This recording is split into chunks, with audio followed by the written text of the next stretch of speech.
Daytona, the coast of sun. I am the town of day, the track of stand up, get it done.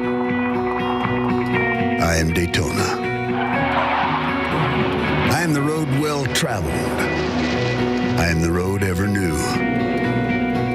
2.5 miles of hard-banked pavement smile, grinning like firecrackers ready to explode. Follow me into summer, into the excitement, but to victory, only one. I am the sweat. I am the smoke. I am the heat on your skin and the shout in your throat. I am you, the American spirit. I am rock. I am roll. I am country. I am soul. Ride my roar. Throttle my thunder. Side by side into the sun. I am you. I play hard, but work harder. I am patriotism. I am pride. I am the 4th of July. I am Daytona. Let's ride. Welcome to race 17 of the 2010 NASCAR Nationwide Series season, and welcome to NASCAR Countdown, presented by Wrangler. The Independence Day weekend means fireworks and friends, family, backyard barbecues, waving the stars and stripes, and occasionally, yes, sporting that Uncle Sam costume. Why? Because it's tradition. But ask any NASCAR fan the best place to spend the 4th of July, and this will be your answer. Daytona International Speedway, where tonight the NASCAR Nationwide Series introduces the next generation, the new car, and the return of some old favorites like the Dodge Challenger and the Ford Mustang. And is anything more iconic in NASCAR than the number 3, driven by an Earnhardt? And speaking of an Earnhardt, in qualifying earlier today, it was Dale Earnhardt Jr. who spoiled Roger Penske shot at the first 3 spots. That 3 car will start 3rd, not Justin Allgaier to 4th. Starting in the number 2 spot is the 2nd youngest driver in the field tonight, the 3rd Penske driver in that 26 car, Parker Kligerman, which means pole position belongs to the points leader. Brad Keselowski wanted to get the first pole in the new car, and that is exactly what he did.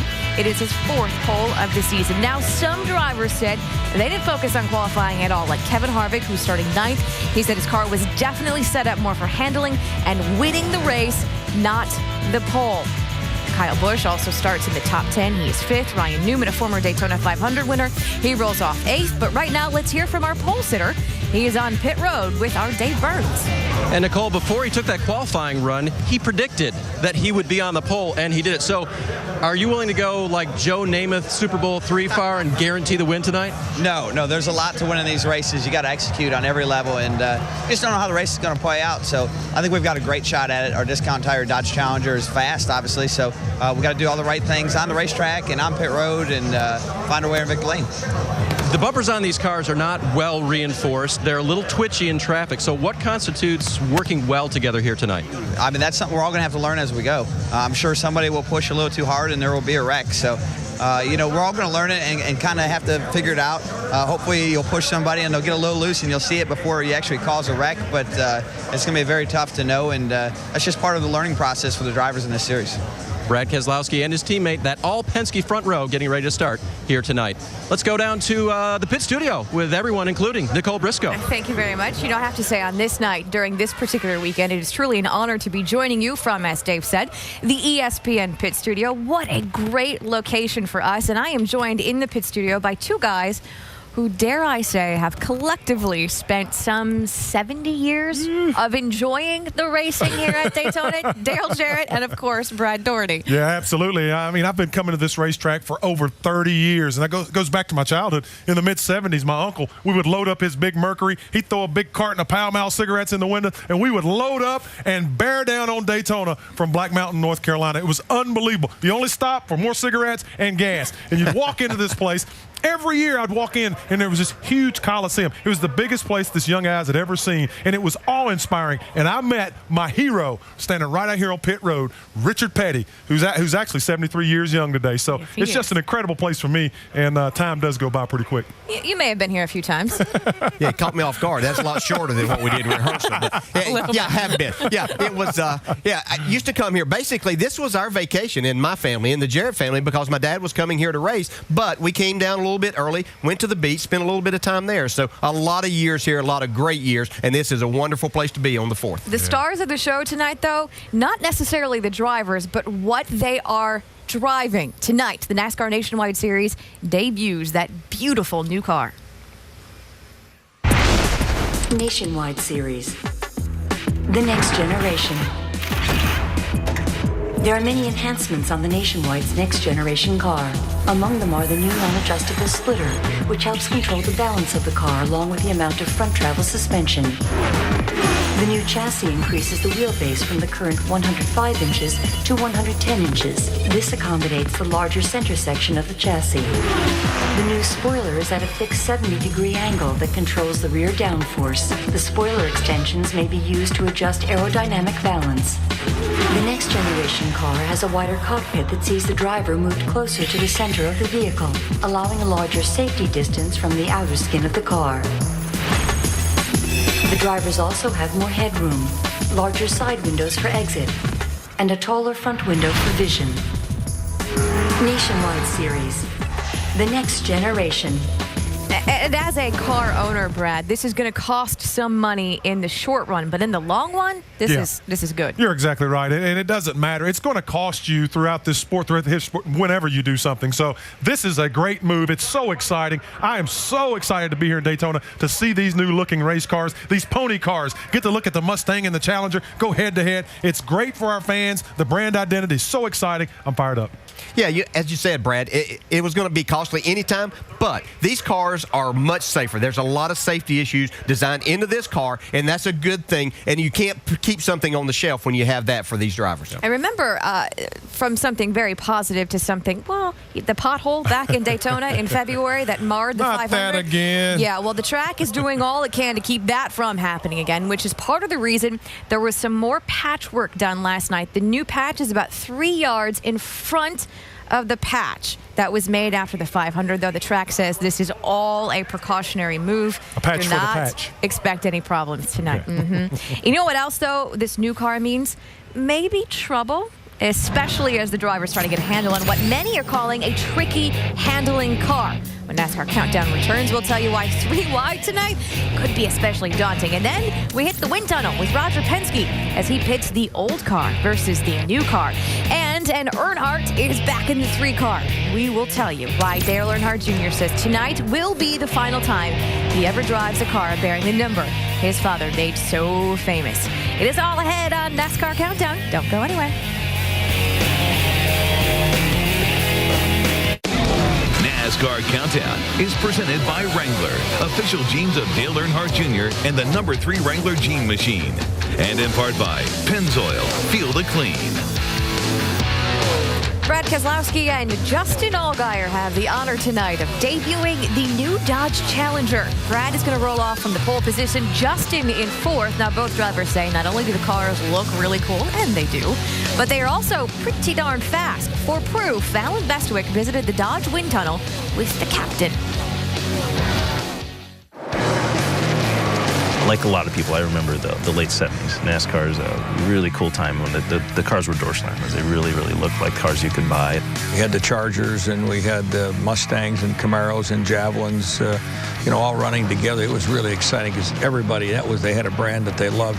And now I think when you start to see cars that they can really identify.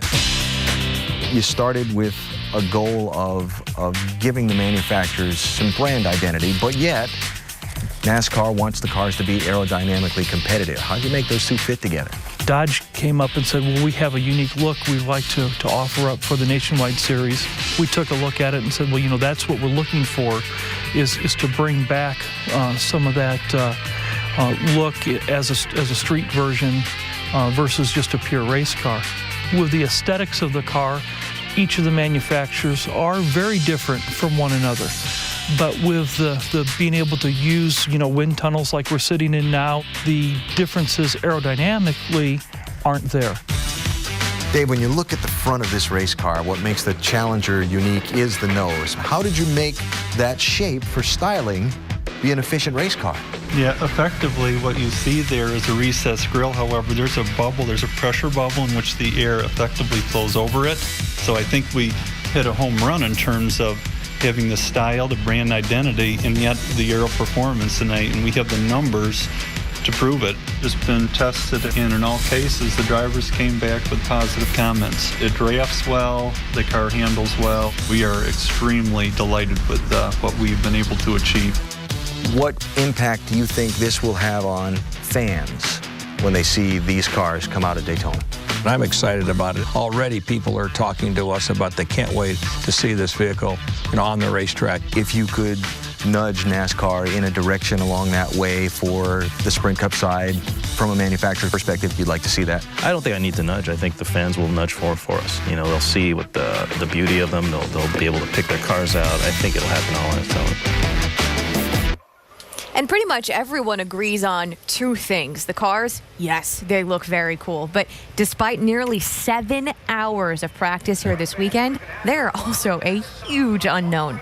Yeah, they don't have any notes for what this car may do, and they've been on the racetrack in packs, but not with 43 cars out there. So they really don't have any idea what's going to take place. They know what they've been feeling. They've tried to adjust to that, but they still have a lot to learn throughout this night. I'll tell you what these guys have figured out somewhat. These race cars are very, very loose. They're really struggling with the handling of these race cars. I talked to a couple of young guys, Trevor Bain and Steve Arpin in particular. They're saying, yeah, it's a lot of fun. These things really bounce around and dive around, and they're going to have their hands full, DJ, throughout the night. Yeah, Paul Bedard spun out here the other day in practice. Nobody really that close to him. But this is Daytona. Yeah. You are supposed to have big packs. You're supposed to have 43 cars out there together. What's going to happen when you get in the middle?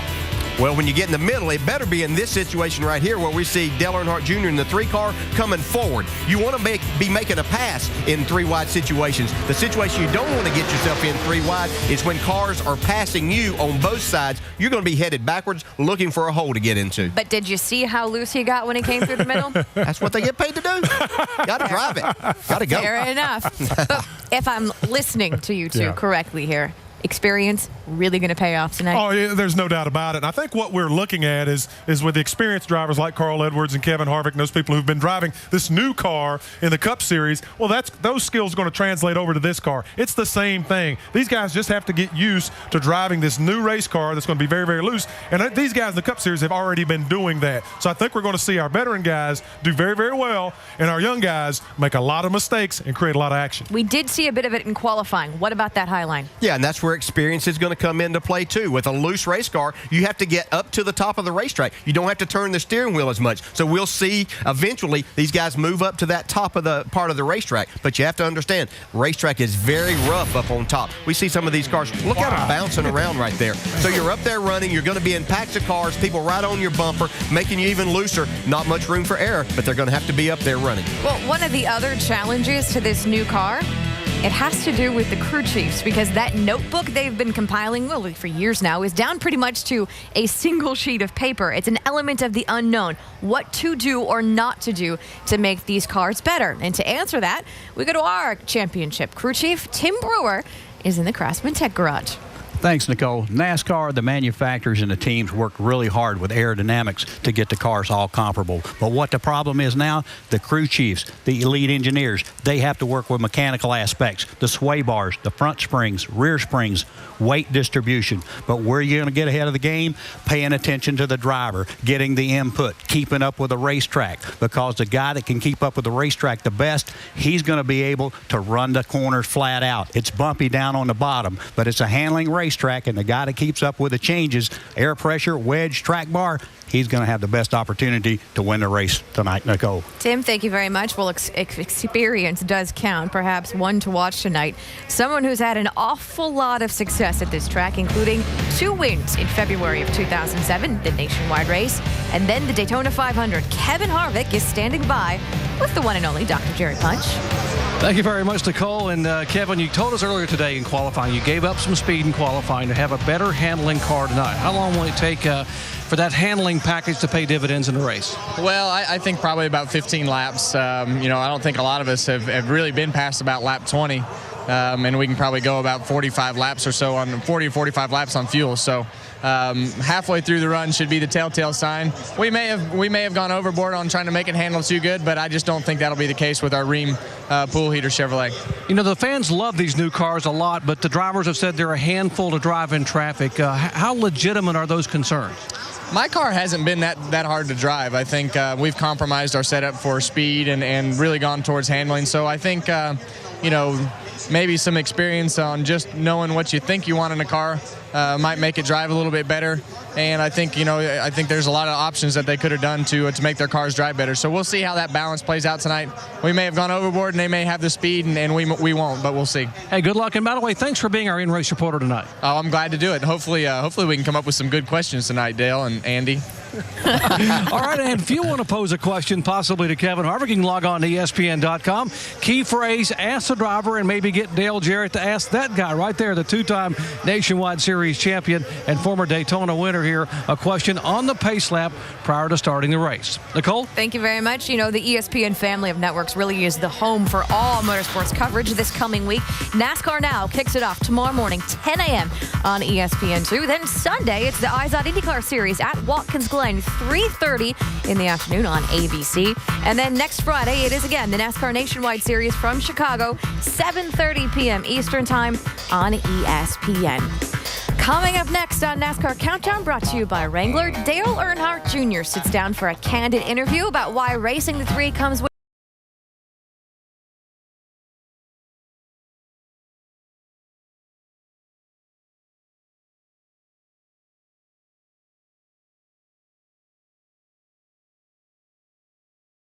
Countdown is presented by Wrangler, official jeans of Dale Earnhardt Jr. and the number 3 Wrangler Jean Machine. And in part by Nationwide Insurance. Enter this code at codespotter.com for a chance to win a Roush Ford Mustang. Go to Goodyear.com to show your thanks and help support our troops. Goodyear, the official tire of NASCAR. During the third lap of tonight's race, there will be a tribute paid to Dale Earnhardt. Fans on their feet, 3 fingers in the air, because in the field tonight is Dale Earnhardt Jr., and he will be driving that car, the 3 car, one more time. Marty Smith went one-on-one with the son of the man who made that number 3 oh so famous.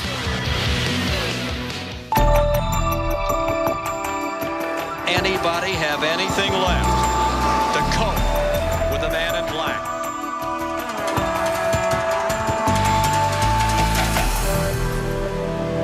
And Earnhardt loses it, goes on the grass. Incredible piece of driving by Earnhardt. They come toward the line. Who will it be? Dale Earnhardt will come to the caution flag to win the Daytona 500. Before there was an intimidator, Dale Earnhardt was one tough customer. Now, Dale Earnhardt Jr. will bring his father's blue and yellow Wrangler number 3 car back to Daytona. There's a lot of different emotions, that it brings up when that car, when people say, here the 3's coming back. When you're growing up and you're young and you're little and going to the racetrack with your dad, you always want to drive his car and wondering what it's like and all those things. And it's an honor for me to do it. With great appreciation for his father's iconic career, Junior knows the significance of running the number 3. It's not mine to take and use whenever I feel like using it. You just don't grab the car keys off the counter and go run out the door and haul down the road with your dad's car. Didn't do it when he was alive, won't do it now. I just wanted to go to the racetrack and run it once before I retire, And this will probably be it. I mean, after this, I'll probably never drive a car with a 3 on it again. So I can pretty much say I'm 99% sure that'll never happen again. For the fans that feel a connection to the car, and for the fans that have any emotion about this, anything less than a win is a disappointment. If the 3 is coming back, they don't want it to run second, you know what I mean? So I feel that pressure. The Earnhardt name is synonymous with success at this track. Dale Sr. only won 1 Daytona 500, but he has 3 Cup wins at this track. But he did also win 5 in a row here in the Nationwide Series between 1990 and 1994. As for Junior, he scored 7 total wins at this track between the 2 top series. Yes, numbers are important, and the 3 certainly carries its own legacy. But not only does Dale Earnhardt Jr. carry his father's name, he's now carrying his number, but he also carries the bulk of his fan base. Your father was very successful, Dale. What is it like to grow up the son of a successful dad? Yeah, there are certainly huge expectations, and people expect you. My dad won 50 races and 2 championships. That's what everybody expected when I got in a car. Dale Jr. has carried an even bigger burden with him. He's the son of the legendary Dale Earnhardt, and to try to live up to those expectations, pretty much impossible. You know, if we look at Dale Jr. and his record, if his name wasn't Dale Earnhardt Jr., he won 2 championships in the Nationwide Series. He's won 18 Cup races. He's finished in the top 5 of the points 3 times. Those are great numbers. He's won the Daytona 500. So if his name wasn't that, we would be talking about a really, really good race driver. But because the expectations are so high, people seem to think that what he's accomplished so far isn't nearly enough. Now, he's brought some more pressure on himself tonight by driving this number 3, but I think he's ready for the pressure to put this car in victory lane. Well, from that Dale to our Dale, we have to let you go because you have to get over there. He's got to get up into the booth with Alan Bestwick and Andy Petrie, so we'll see you in a bit. Yeah, looking forward to it. This is going to be a great race. Got a good view up there, yes. too. Well, hey, the new car is full on going to be on display tonight. 43 of them soon to take the green flag with a couple of Dodge Challengers leading the field. Mike Massaro, though, is standing by with the driver starting second. Yeah, and I would say he's a bit of a surprise, too, Nicole. Parker Kligerman qualifying on the outside of the front row tonight. You've got a teammate on the inside of you, a teammate behind you. What's going to be like when you storm down into turn number 1? Hey, there's a reason they're teammates. They're going to help us out. And I think, I'm going to do all I can to help them out, too. It's great for Dodge to have this new Challenger up front. Front row for Penske is the first time in Nationwide Series to have the front row locked out. Discount Tire locked out the front row also. This is a great day for our team and Penske Racing and Dodge and Discount Tire. And, I think the big thing is if we can do what we've been doing all weekend, which is work as a team, we'll be great, and we'll have a good race. And still a few unknowns, Nicole, for this young man. Only got 20 laps of practice this weekend. Thank you, Mike. Thank you, Parker. And you are watching NASCAR Countdown from Daytona International Speedway. We are back 22 minutes and counting to the green.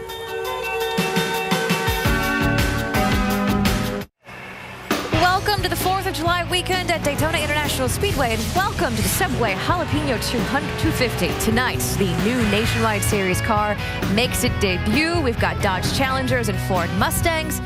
Countdown to green is underway, and so are trackside activities. So let's get on downstairs. Ladies and gentlemen, please rise and remove your hats as the Daytona Beach Police Department Honor Guard present our nation's colors. Please remain standing as Sonny Gallman from Central Baptist Church in Daytona Beach offers tonight's invocation. Let us pray. Our God, we are grateful for this night that you've given to us to enjoy. We're grateful for the troops around the world who fight for freedom and protect us each and every day. We ask that you'd be with the drivers and with their crews and keep them safe. And in the words of the great Hal Marchman, we close by saying, Shalom and Amen. In honor of our troops, please place your right hand over your heart and welcome from Palm Coast, Florida, Tiffany Thomas as she performs our national anthem. Oh, say can you see by the dawn's early light what so proudly we hailed at the twilight's last gleaming, whose broad stripes and bright stars through the perilous fight o'er the ramparts we watched were so gallantly streaming, and the rocket's red glare, the bombs bursting in air, gave proof through the night that our flag was still there. Oh, say does that star-spangled banner yet wave o'er the land of the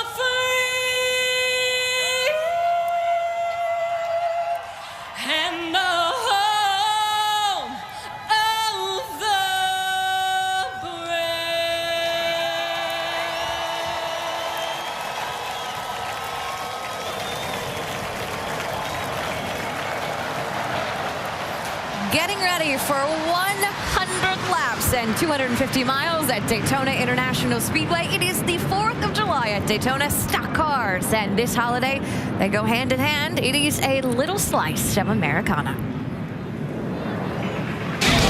Subway Jalapeno 250 at Daytona is brought to you by Subway Restaurants. Subway, race hard, eat fresh. And Nationwide Insurance. Enter this code at codespotter.com for a chance to win a Roush Ford Mustang. Aerial coverage brought to you by Goodyear. Go to Goodyear.com to show your thanks and help support our troops. Goodyear, the official tire of NASCAR. A lot of things to look forward to tonight. We've got Dale Earnhardt Jr. in the 3-car, and it is the debut of the new Nationwide Series car. Brad Doherty, what are you looking forward to most? I just think it's going to be a great evening because of so many of the unknowns. And throw in there a couple of veterans who haven't raced in this series, in particular one guy, in over 20 years, and that would be Greg Sachs. He had a win here almost 25 years ago. He's starting in the top 10. We have Ken Schrader, one of the great racers of all time in this field tonight. So some great veterans mixed in with some young guys with a lot of unknowns. I hope this is not the first time that we have to have 3 chances at a green flag start. It is also an interesting front row. We've got Brad Keselowski on the pole, starting next to his young teammate, Parker Kligerman. You mentioned unknown earlier. One of the unknowns earlier today was the weather. Mother Nature appears to be playing along for now, but unknown, that's pretty much just the car at this point, right, Alan? Unknowns are what's going to make this night a little bit of a primetime mystery, Nicole. Thank you. Dale Jarrett's made it upstairs alongside Andy Petrie. DJ, the guys buckling into those cars we're seeing down on the grid right now. A little bit of an edge right now? Yeah, just a little bit. A lot of apprehension from these drivers because they really don't know what to expect. They haven't been in the type of pack they're getting ready to be in. So we've heard all the talk about how the cars are driving, how aero loose they are. So these guys are not exactly sure what to expect. So they're a little bit on edge, you might say, right now, but they'll be fine as soon as they settle in. Now, crew chiefs have some unknowns as well tonight. Andy, tires, strategy. What are we going to see? Well, you're right, Alan. They've had a lot of time on the track and well prepared through testing and all that, but it's still a very much of an unknown how they're going to race and how the tires are going to wear, how the car's going to act as the tires wear. Fuel mileage. People really don't know for sure how far they can go on fuel till they make that first run in traffic. So it's a lot of calculations going on down there. They're starting their very first page of their notebook on this new car tonight. Now, I like the big guy's line about 3 attempts at a green flag start. But really, what are we going to see? How wild is this going to be? Well, I think the start's going to be relatively tame because I think the guys want to get in and see exactly what to expect. But once they get the feel of this, we're going to see some really exciting racing. I almost disagree. I think it's going to be wild from the start. I think we all agree that it is a night full of unknowns, including an unknown about the weather. There have been showers in and around this racetrack area all day. We are dry, though, ready to go racing. We think the weather picture looks pretty good. But that's an unknown, too, because it's Florida in July, and we'll keep our fingers crossed about that. We just hope for a safe race tonight, an exciting race tonight, and a spectacular debut for NASCAR's next-generation race car. So on the grid, you'd see they've cleared away a lot of the crew members. The drivers are all buckled in. And now what we need to get this thing started are those famous words they're about to give trackside. Ladies and gentlemen, please welcome Subway Restaurant spokesperson, Florida native and Buffalo Bills rookie running back, C.J. Spiller, as he delivers the most famous words in motorsports. Gentlemen, start your engine! All right, man. Crank up here, guys. Let's do with Buffalo Bills. Let's fire it up. Fire it up, buddy. 1, 2, 3. Go about 39 right now. Fired running cages look good. 10-4. Just give me a couple of laps notice if you need me to start telling our people up here to help you down there. Nicely done by Mr. Spiller. And so here we go. With all of the talk that's been going on these last few days around this racetrack, we're going to see who's going to become the first winner in NASCAR Nationwide Series Next Generation Race Car. Here are some of the former winners in nationwide competition at Daytona in the field. They include the man highlighted there, Kevin Harvick, who is our in-race reporter tonight. Of course, Kevin won here in February of 2007. It was the opener of a huge weekend doubleheader for him. Checkered flag in that car on Saturday. He won the Daytona 500 the next day. We talked to him next.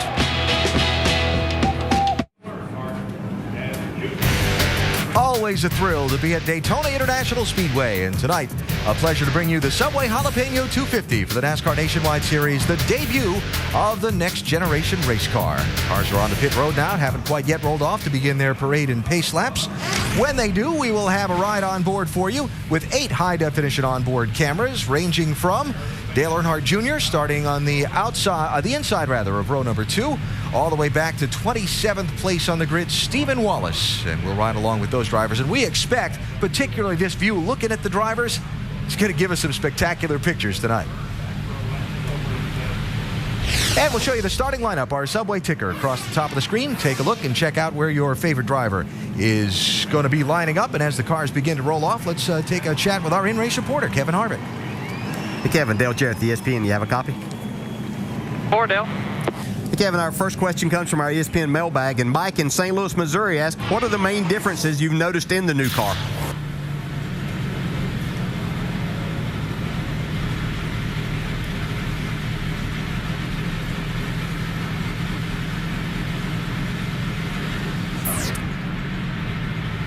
Obviously, from the hand gestures, Kevin is talking to us, and we're just not hearing him after the initial hi, Dale. So we'll have to get back to that.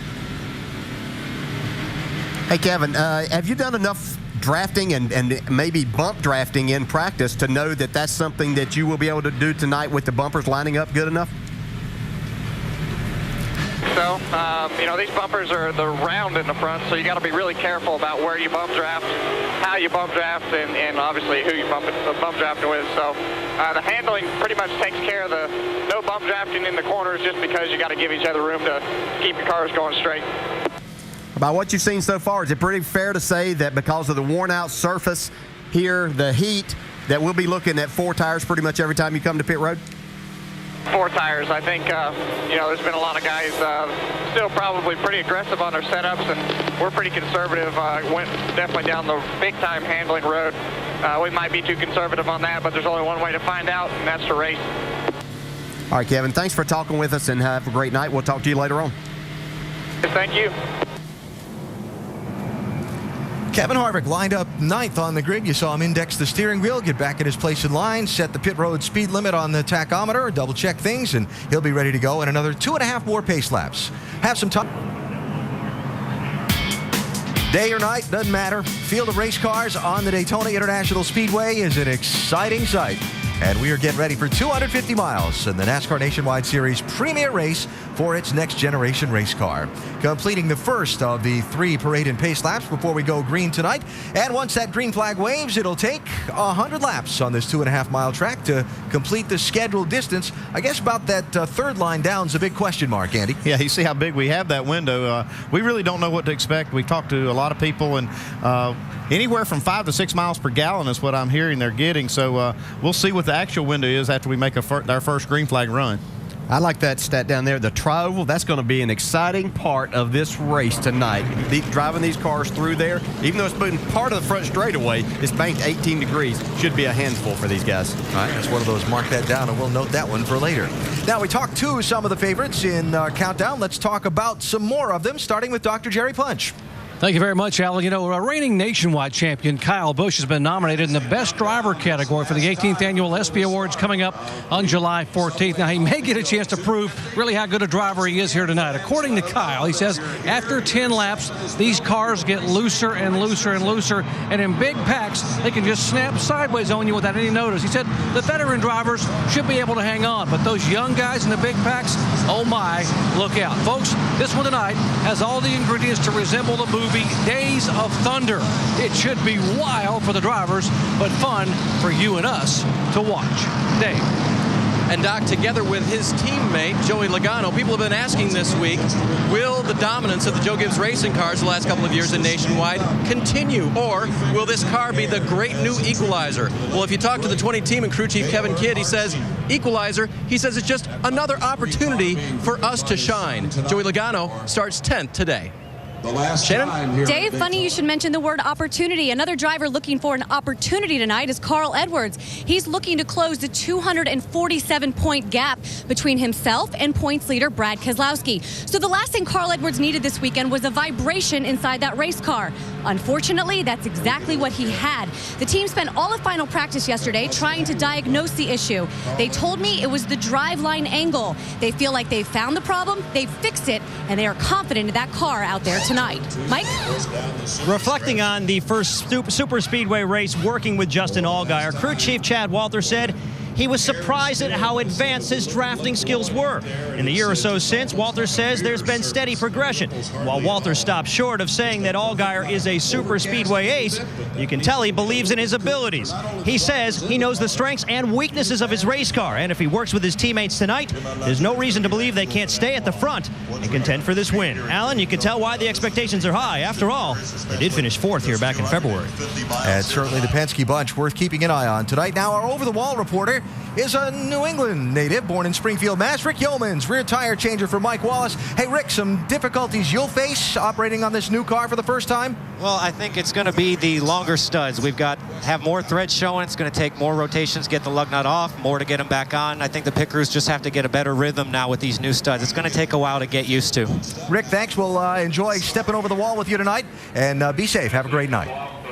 All right, so we've got Challengers, we've got Mustangs, we've got Impalas, we've got Camrys on the track for the very first time and making their debut on the sport's grandest stage here at Daytona International Speedway. All kinds of discussions and thoughts from the drivers about how it's going to be in the draft and how it's going to play out in traffic. Well, we're about to begin finding out the answers to all those questions and all that speculation. Pace car is off, 100 laps ahead. We'll keep an eye on the weather. We'll see how this thing plays out as the two Dodges from the Penske team bring the field to the green flag.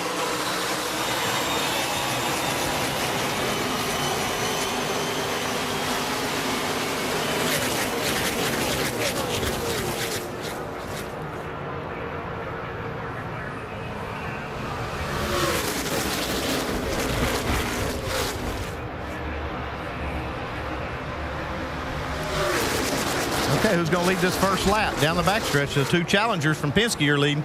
Yeah. I'm watching Dale Jr. That's exactly what I was thinking. He's going to get a push and try to go by the inside. He had laid back, and here comes Kyle Busch giving him a shove. Now remember, here at Daytona, the yellow line on the inside of the racetrack is out of bounds. You can't go below that yellow line and advance your position. So we'll see if Junior finds some running room here as he's about to clear Kligerman off of turn 4. I think Brad's going to get here first with a big push from Junior.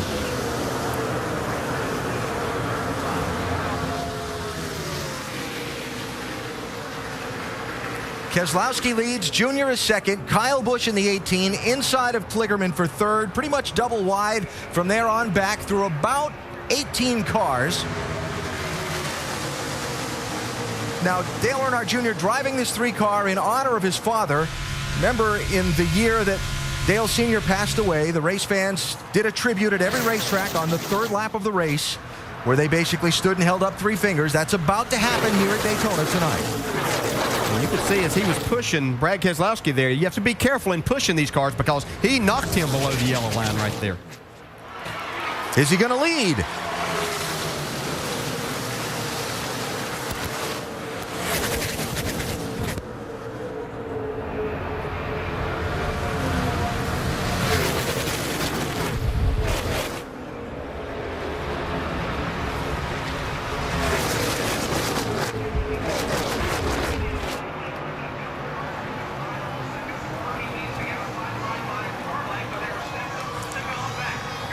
How about this? The 3-car to the lead on the third lap at Daytona. How appropriate this is now. See if he can hold it.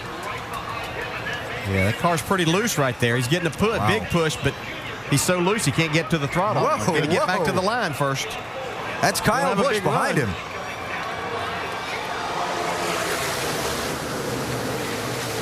See Kyle just get off him there when they came through that tri-oval, like you were talking about, DJ, how tough that corner is? Yeah, these guys were telling me that you don't even have to be up against a car to get him so loose that it'll spin him out. And that's what these guys are going to have to experience and be careful of here in the early stages of the race. Yeah, the big thing with this new car is it's aerodynamically looser. The teams have had to figure out ways to keep them tight, to adjust for it, but they still have that characteristic. And when they start bumping and getting real close to each other, it makes it even worse. So you're seeing just how tricky they are to drive.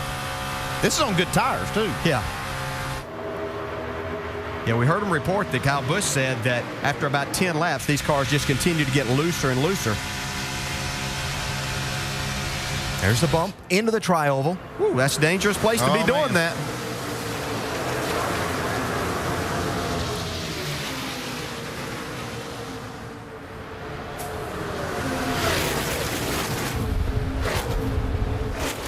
So Earnhardt Jr. got to the front briefly. Keselowski got back by him. Now it's kind of like Harvick and Jr. kind of hung there side by side for second. Well, maybe not for long, just as I say it. We'll see how far he can take it, though. He's getting you see Keselowski getting the bump now from Harvick. Yeah, and what allowed Junior, he got a push off of turn 2 from Kyle Busch. Harvick dropped back from the 22, so he was getting no push. That's what gave Junior the big run.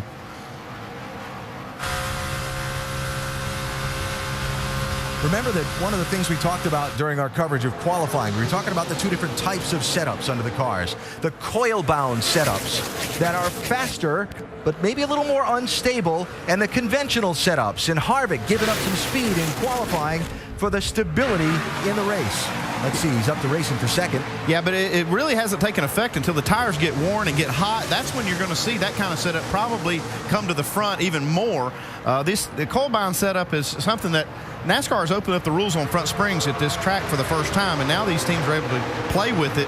And you see Junior still fighting on the outside. I mean, looks like he's probably kind of committed to that outside lane for a while. Yeah, and you talk about that coil binding setup. It uses and literally can abuse the tires if you're not careful. So the conventional springs are a lot easier on the tires, and that's, as you were saying, Andy, we'll see that come into effect after they get 15 or 20 laps on.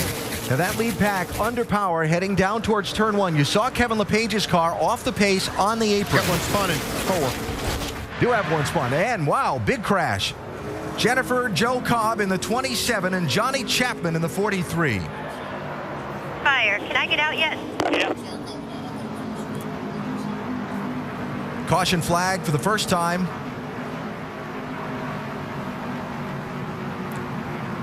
You see Chapman has dropped his window net, and that was Jennifer Joe you heard talking on her radio, now dropping her window net. And so the first crash comes 6 laps into the race up in turn 4, pretty well back in the pack. Yeah, this crash happened actually kind of detached from the group a good ways back.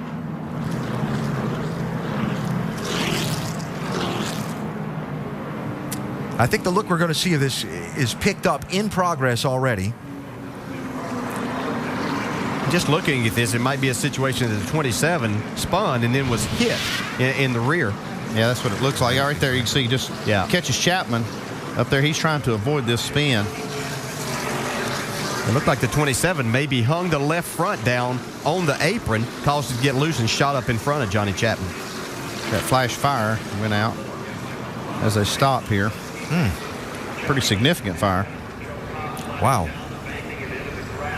Yeah, that was kind of right there pushing it in her window. Yeah.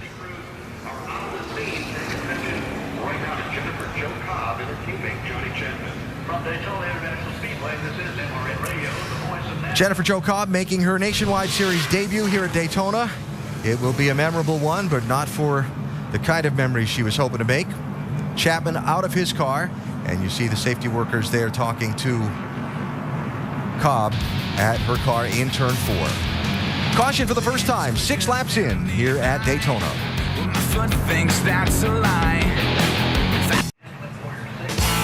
The Subway Jalapeno 250, powered by Coca-Cola from Daytona. Make sure to go to NASCAR.com for all your latest NASCAR information.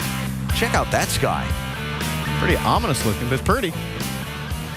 We'll hope that all the weather stays away from the speedway. Right now under caution for the first time after a 2-car crash up in turns 3 and 4.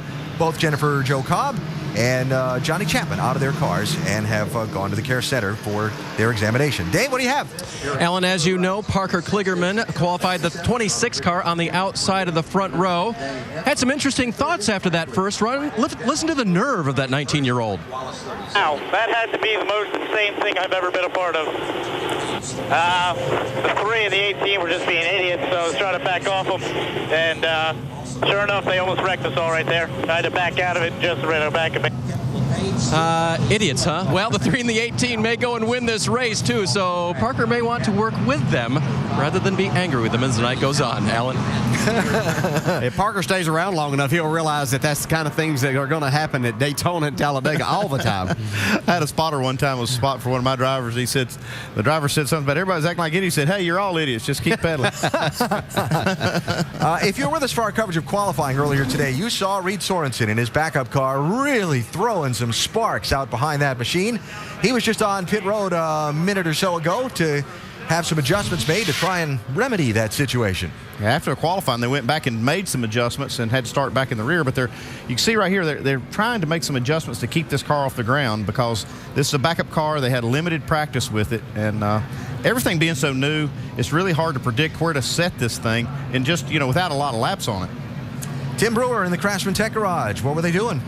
Tell you what they're trying to do, Alan. They're trying to raise the car up on the right front because on the right side here, this is the trailing arm cross member that sits in the center of the car, and it's probably dragging right here in this area. But what this controls is a trailing arm that controls back here at the rear wheel. But the exhaust pipes comes out on this side also, but these areas right here, along with a K member up front, if it's hitting, when it bottoms out, it literally lifts that tire off the ground, and it's very unstable for the guys driving the car.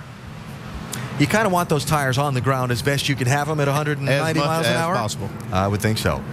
So Sorensen back out after adjustments to his car, and we continue the cleanup from the first caution here at Daytona. As you see some of the safety workers continuing down there inside turn number 4 to remove those cars and clean up any of the debris. Yeah, I was just thinking those two cars that crashed, that was both the Baker Curb Racing Team's cars. First next generation race, and both your race cars 6 laps in. That hurts. Yeah, that does hurt when you get both of them in one wreck.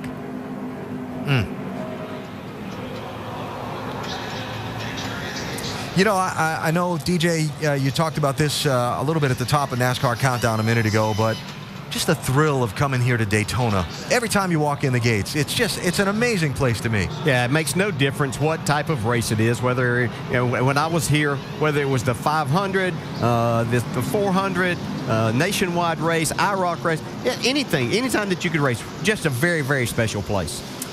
Got a lap to go before the green. Want to try our in-race reporter? Hey, Kevin, Dale Jarrett, you have a copy? All right, I tried to come up with a good question for you here. How was the start of it? I know a lot of anticipation about what may happen with these cars. How was it? Start was great. Everybody's dancing around a little bit less than I thought they would, actually, but looks like, it's going to be a fun night. It looks like the track's got a little more grip, but the cars are still going to move around, so great start for everybody. Okay, man, go back at it. Good luck. Thank you.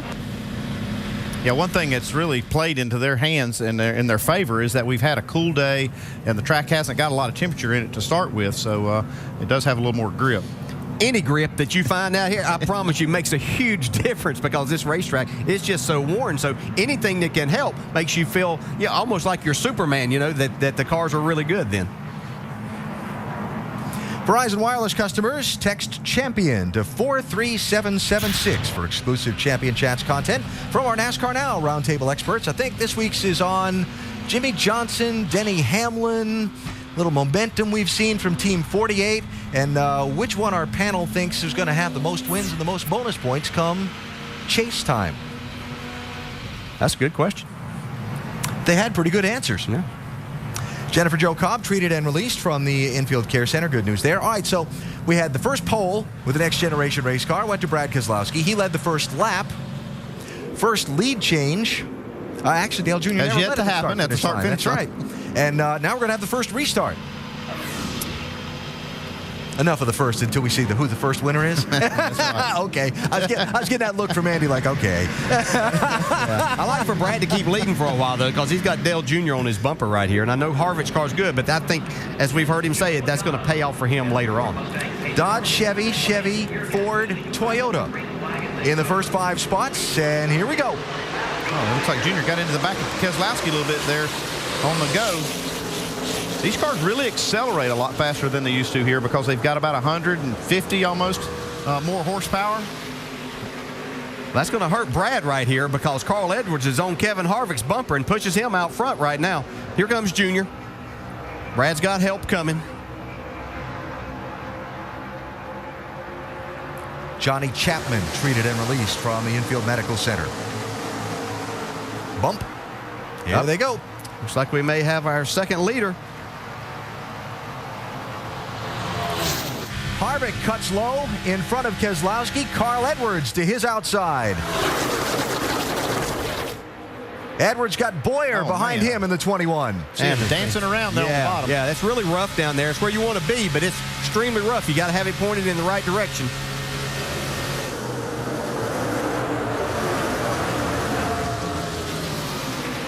Really interested to watch how some of these drivers, like you saw Keselowski there, he bumped Harvick on the short chute, but he backed off him going into the tri-oval. And he had another first. He had the first Chevrolet to lead a lap. Very nice. Dr. Jerry Punch is with Jennifer Jo Cobb. Yeah, you mentioned she's okay out of the hospital after being checked out. Jennifer, what happened? You know, that's the first time in our ill-fated trip down here, this new Ford Mustang, that we've had anybody behind us. And there's so many of us back there just trying to be safe. And I, was making just real clean, safe passes. And that's the first time another car had been on our bumper all weekend. And the rear end just did not hold. I mean, he did nothing wrong. I hate it for Johnny Chapman, and I hate it for our team because they work so hard. This is definitely going to take a financial hit for us. We may not be back. We may have to retract that 3-race deal with Baker Curve because this actually is going to hurt us in that department. But we'll see y'all next week in Chicagoland with the number 13 driven male and the Iowa, our Camping World Truck Series. That's going well, so we're going to focus there for a while. Tough night for Jennifer Jo Cobb, baby. All right, Doc, thanks. So, great fight for the lead. Harvick inside, 33. Edwards outside, 60. How about a little side draft in there? Yeah, I think that was unintentional, though, because I think he got loose and he just followed his car down there. I see a lot of guys just aiming these cars. I mean, it's just they're dancing all over the place. I don't know how they can afford to be doing this bump drafting, but they're getting away with it. Wow. Yeah, that's Clint Boyer we're watching right there. He started back a little ways. He's made his way up towards the front. Earnhardt Jr. got put in the middle there like you were talking about. The wrong way. He's going backwards. Gives up a couple of spots there. Yeah, there's just nothing you can do except try to find you a hole whenever you get put in that situation. Car gets so loose with cars on both sides of you. Yeah, you see Harvick now getting passed by quite a few cars. Must have had to get out of the throttle. Well, we're getting up to lap 14 now. The handling's going to start going away here. What handling there was on those things to start with. The tires were kind of holding them for a while. 3 single file at the front. You're looking back at the double file race for 4th. Talked about Harvick losing some spots. Shannon? Well, Kevin Harvick has been very good all weekend, guys. You heard him in qualifying today. You heard him in countdown. He said that they've given up speed in order for drivability. One way that they've done that is with the conventional spring setup. They are not coil-bound here tonight. They said during the test in May, they went out with a coil-bound setup. The car was very edgy, so they tried something new, and they think it's really going to pay off for this team here tonight. They said that they won't be fast as the rest of the guys, but they will definitely have the handling, and that they feel will win them the race. Guys? Shannon, thanks. Look at Carl Edwards working that wheel. So they're talking about good handling cars. That's a relative thing right now. None of these cars are really handling that great. Goes Boyer. There's another leader. And that is a car also that went back and forth between coil binding and the bigger springs. And Clint Boyer told me, he said, I could drive it the other way, but I would be a passenger more than a driver. He said, I'm in control better with these springs like this. Now he's in the lead. They see another guy that can drive a car out of control. Kyle Busch up on the top now with some momentum. And let me just clarify. Yes, the onboard was Kevin Harvick, but Carl Edwards had his hands full down at the bottom of the racetrack. For the lead, Justin Allgaier in the 12. And he's got no help. You see that 21 get sideways, get in the corner there? They're driving these things. They're earning wheeling. every dollar. They're getting paid for this. Now, Clint Boyer's a dirt racer. He's a little used to backing a car into the corner that way. Yeah, but not at these kind of that's right. speeds. Yes. Yeah. Ooh, 3 wide. Logano up top. Now that put Kyle Busch in the middle in a way that he didn't want. We saw him go 3 wide and make a pass a while ago. When you're getting past, that's a terrible place to be. See how he handles it here. He's back 3 wide again. His teammate on the outside. While we watch this, Dr. Punch is caught up with Johnny Chapman. Yeah, back at the hospital. And Johnny, from your vantage point, what happened out there? Well, I was trying to stay back there out of the way and let everybody go. And Jennifer come up on me there pretty hard, so I let her go on and let her get. Didn't want to be drafting with anybody right now. My car was really good, and let her go on there in front. And I don't know, she got loose and spun getting in the corner. And, you know, at that point, there's nowhere to go. And she just come back up the track, and I got collected. But, man, I hate it for these guys that's worked so hard to get these cars going. And just terrible. I hate it for them. And they worked awful hard to get this to happen. And, man, I just I thought I had plenty of room there, but run come up short. Happens in a hurry here at Daytona, baby. All right, thanks. Joining Chapman and Cobb in the garage, we saw Kevin LePage off the pace earlier. His car was pushed to the garage, and Morgan Shepherd just coasted down the pit lane and made the left turn into the garage. Paul Menard, 98, trying to move forward. He's got Kyle Busch and Brad Keselowski with him. Joey Logano giving up some ground on the outside in the 20. And how about this 15? I talked about earlier, some drivers just having a knack for drafting. That's Michael Annett in the 15. And he just seems to have a feel for this big track stuff. It must be an instinctive thing. I know there's so many drivers that are good at it. You see Jamie McMurray. Dale, you are the same way here. I've never really been able to figure out. You can't put your finger on what the skill set is that makes you good here, but it's like an instinctive thing. Yeah, I had good race cars, though. I won't take that credit, but he does an excellent job. My son Jason spots for Michael Annett, and he says he really does a good job. He's very calm in the car, but really enjoys this type of racing, and that's half the battle if you do enjoy coming here and running in these type of situations. Now, you see Dale Earnhardt Jr. trying to come back around to the outside of Michael Annett. Jr. has fallen down to 11th spot. He's racing Annett there for 10th. And he's got one of the young drivers for his junior motorsports team, Steve Arpin, right behind him in that 7 car, getting some Daytona drafting experience from the boss. Well, if he can hang with Junior, he can learn a lot here. Got more for us, Dave? Yeah, interesting to think about what they must be going through in their mind. Actually, the driver and crew chief, Tony Uri Jr., on Thursday, Uri told me that they had 2 setups they wanted to put in the car, and the one they went with was the one that helped the car recover faster after he got shuffled out of the draft. We haven't seen much recovery here, so I'm really glad they didn't use the other one, but they got to be thinking, man, this shit takes a long time for us to get back up to the front now. Do remember, though, that they didn't run in packs like this in practice, so a lot of the things we talk about, the things that are unknown, they're finding out now for the 3 car. Hard to recover. It's interesting stuff, Dave. Yeah, it really is. And just as it was pointed out earlier, too, I think Kevin Harvick said it, that they haven't really put much more than 20 laps on a set of tires at one time or being out there for that long a time. So they're in unknown territory right now, too, as to what these cars will actually do. And interesting to note that 20 laps in, the lead pack is pretty much strung out single file, and we're beginning to see some guys hunt that high line around the racetrack to try and compensate for their car's handling or lack thereof.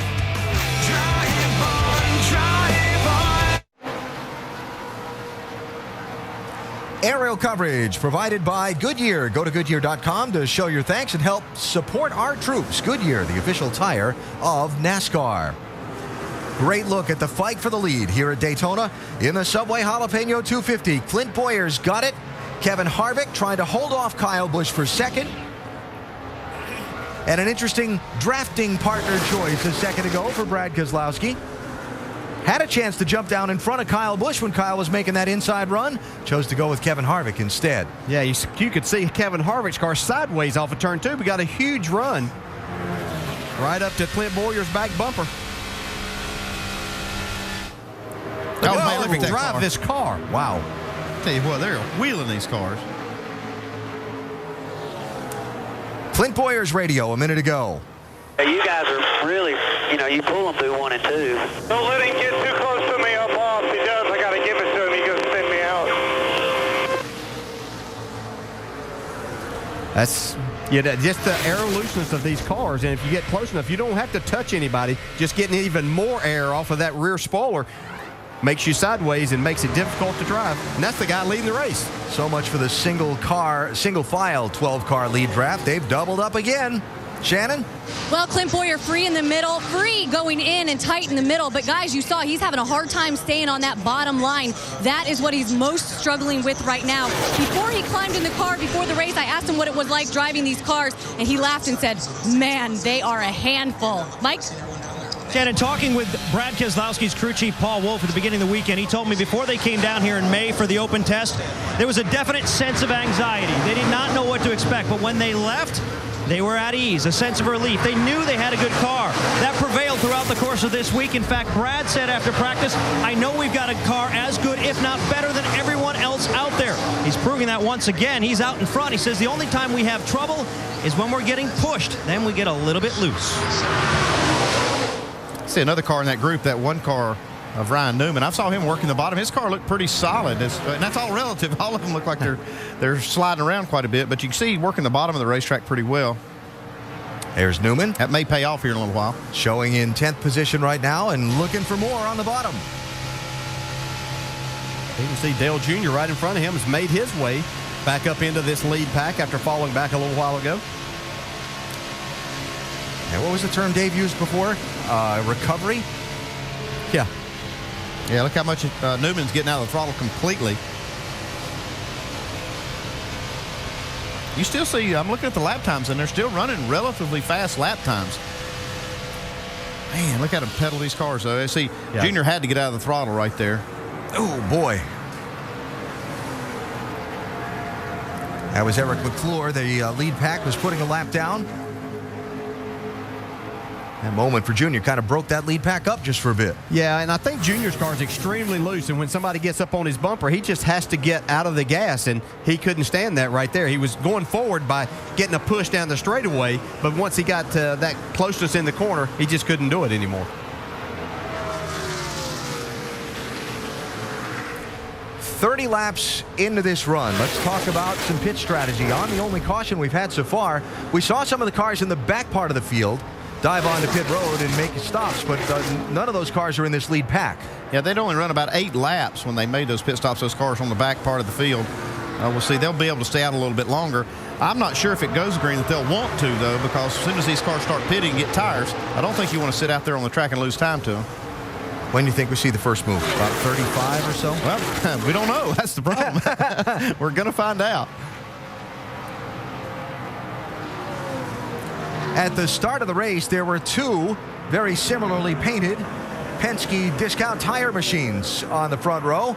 Brad Keselowski's is still leading, but Parker Kligerman has fallen back to 20th place from the beginning of that group to the back of that next group. Dave, what's going on? Just confirmed with crew chief Chris Carrier, Parker Kligerman definitely dropping back and just hanging out for right now. I kind of worry about that strategy right now because you see how these packs are getting broken apart, and that can actually even get worse as it goes. I'd be kind of, if I was going to drop back, I think I'd just try to do it on the lead, in that lead group. I'd have to say, too, maybe that they're not telling us everything there. They didn't practice a lot with this car because, as you explained in qualifying, and this car is Brad Keselowski's backup, so they couldn't have it on the track a lot. So I don't know that he is really happy with his race car at this point in time. Maybe he's hanging out until he can work on it and get it to driving somewhat better. Just ahead of them, that 88 car out of the Junior Motorsports stables, Greg Sachs. 25 years after his win in the Firecracker 400 here at Daytona. Back again, 1 race shot for Sachs. That company that sponsors that car, he owns. He's one of the principal investors in, and they are going to sponsor the 88 car with Ron Fellows at Watkins Glen and Elliott Sadler for a number of races. And Sachs right now running in 18th position. Again, 25 years after his great upset win here at Daytona. 57 years old. Yeah, for not being in a race car, he's doing a nice job. Here's the answer. Pit stops. Caution. Caution is out. If they don't get hit. Oh, my goodness. What a job Keselowski did there to get back on the track. You weren't going to make the commitment line. The yellow light was closed, and we were already committed. I'm not sure, though. He wouldn't have been better off to go ahead and make that. Flat tires, be careful. Well, go slow, flat tires. I think that's what Joey Meyer, the spotter, was telling Brad, that the move to get back on the racetrack was the right one because they weren't going to make the commitment line before pit road would have been closed. So that's why he made that move. Yeah. So Michael and Ed with some trouble in the, I'm assuming, slow down to get to pit road. Yeah, I'm not sure. You know, a lot of times you get in that situation and the driver behind you is not fully aware that you're coming to pit road, so he could have gotten tapped, or just a situation of getting hard on the brakes, you can get the car very loose. Let's see. I like it when we find out for sure. Yes. He's up on the high side. He just got loose. Yeah, that didn't have anything to do with. I'm pretty sure he wasn't trying to make pit road. But he did a nice job of saving this, not hitting anything. And Allgaier just misses him. Wow. Yeah, he didn't realize when he was trying to get back on the racetrack that he put himself in the danger lane there.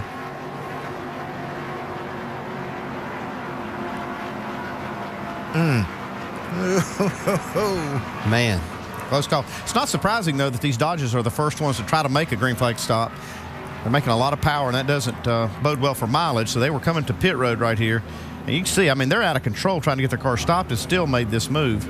Back onto the racetrack. You see the commitment cone there, center of the picture. So the beginning of the pit road speed limit, rather. We cannot afford a penalty here. Cannot afford a penalty. 4,700 at the line. 47. Spin behind you. Caution's out, spin out. Come on, watch him outside. There you go, come on. What a good job of spotting right there. Yeah, it was. I'm sure Justin was probably thinking, I'm pushing this throttle as hard as it'll go, but this is as much as I can get. Here's Brad Keselowski's radio. Watch the yellow line here. Oh, I got to spin behind you. Caution. Get up. He's behind you. Come on. Watch out, Get going. Move. Got busy, didn't it? Oh, my goodness. Good job, though. Joey Meyer, the spotter for Brad Keselowski, longtime spotter for Martin Truex Jr.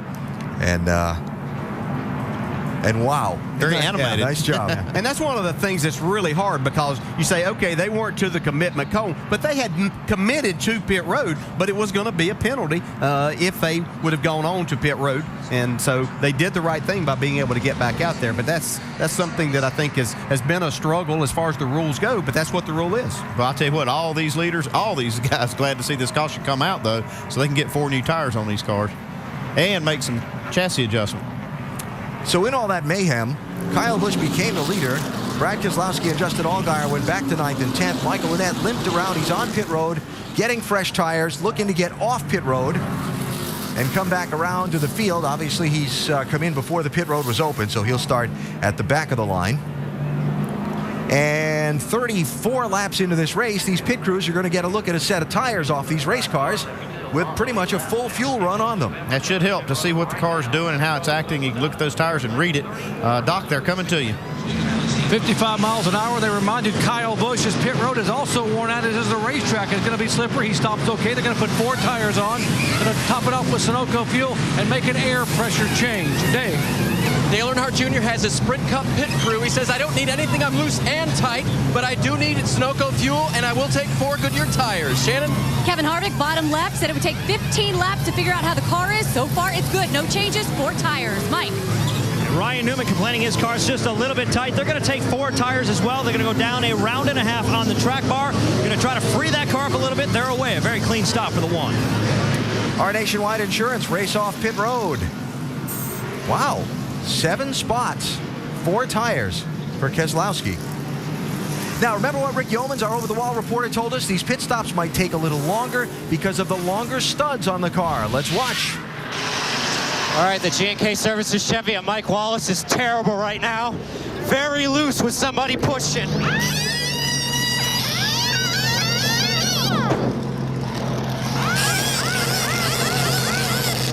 On this left side, I'm going to put a full spring rubber in.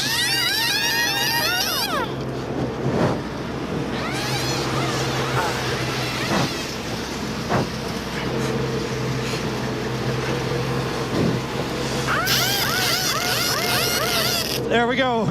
Full rubber in the left rear and 4 rounds down on the left rear. Pretty big adjustment. Way to go, Rick. Caution out for the second time tonight at Daytona.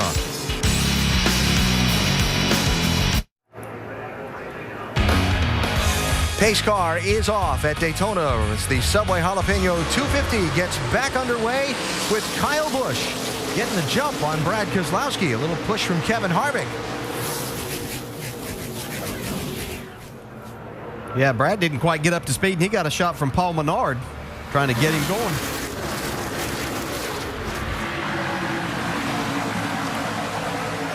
"37 cars on the lead lap. Danny Eflin was the lucky dog, a free pass recipient on that caution. He's back around in the mix.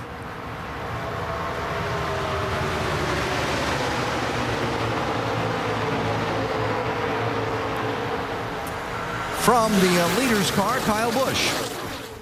If I had a different restrictor plate, I'd be kicking these guys. Oh, believe me, they know it.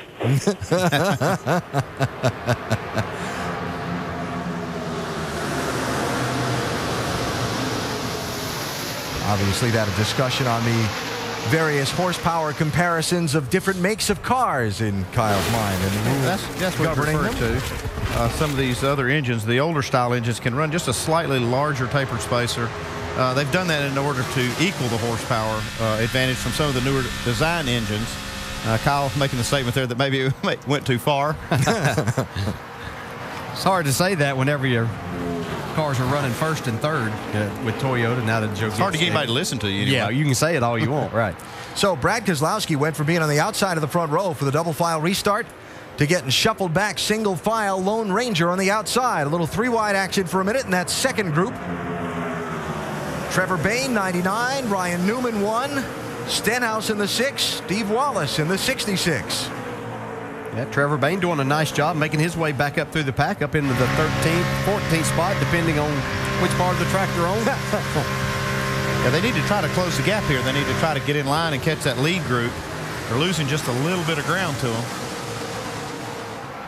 That lead group will take care of itself here in a minute whenever they decide that they don't want Kyle Busch to lead anymore and they get side by side. There goes Keselowski falling back in line all the way back in 10th spot. Meantime, you mentioned Trevor Bayne, biggest mover in the race so far. Yeah, he actually missed the driver's meeting and had to start in the rear, so that put him back there. He had a reasonable qualifying effort, but Andy, they were excited about their car. Yeah, I talked to Jerry Baxter, the crew chief. They were excited about this car and how it's run, how they were excited about qualifying, and it ran well there.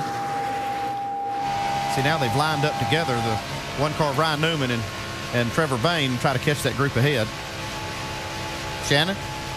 Guys, can you say momentum? Trevor Bayne absolutely has that on his side right now. He's coming off his career best finish last week of 5th. He's moved up 3 spots in the points in the last 5 races to 10th in the standings. But guys, he really considers this his debut at Daytona, despite the fact that it's his second start. He only had 6 laps in February. They're really looking for a good run for Trevor Bayne. Made a small adjustment on that last pit stop, but he's doing a great job out there. Yeah, it's crazy up front right now. Look at these guys. I told you they'd take care of this. Yeah. Side by side racing here. Teammates. Yep. The Joe Gibbs Racing dynamic duo, Kyle Busch, Logano. And now you see Trevor Bayne and Ryan Newman have caught this group, just like we said. That's what Carl Edwards was telling me. You could see these cars moving around. And I was asking him about bump draft, and he said because the cars move around so much, he said he needed like a honing device to get in onto the back bumper to bump draft somebody because of so much movement. Right there, look at that. Logano just getting sideways again. And this is on the straightaway. Yeah, don't think these guys don't know exactly what they're doing in these things by doing that. Oh, that's right. They'll be using these moves come like the last 10 laps. Before. Yes. It's funny, I was talking to Mike Wallace this morning, and he said, you know what's the most puzzling thing about these Daytona and Talladega races? Why we always wreck on the straightaway. Whoa, who's that getting cut out of the herd? It's Carl Edwards saying, I've had enough, guys. Y'all can go. I'll get back here and ride a little while. That's okay. Carl's going below the line. That's okay to get out of the way. He's not advancing his position. That's the key thing there. Yeah, if you're going backwards, that's okay. Yeah. They don't penalize you for that.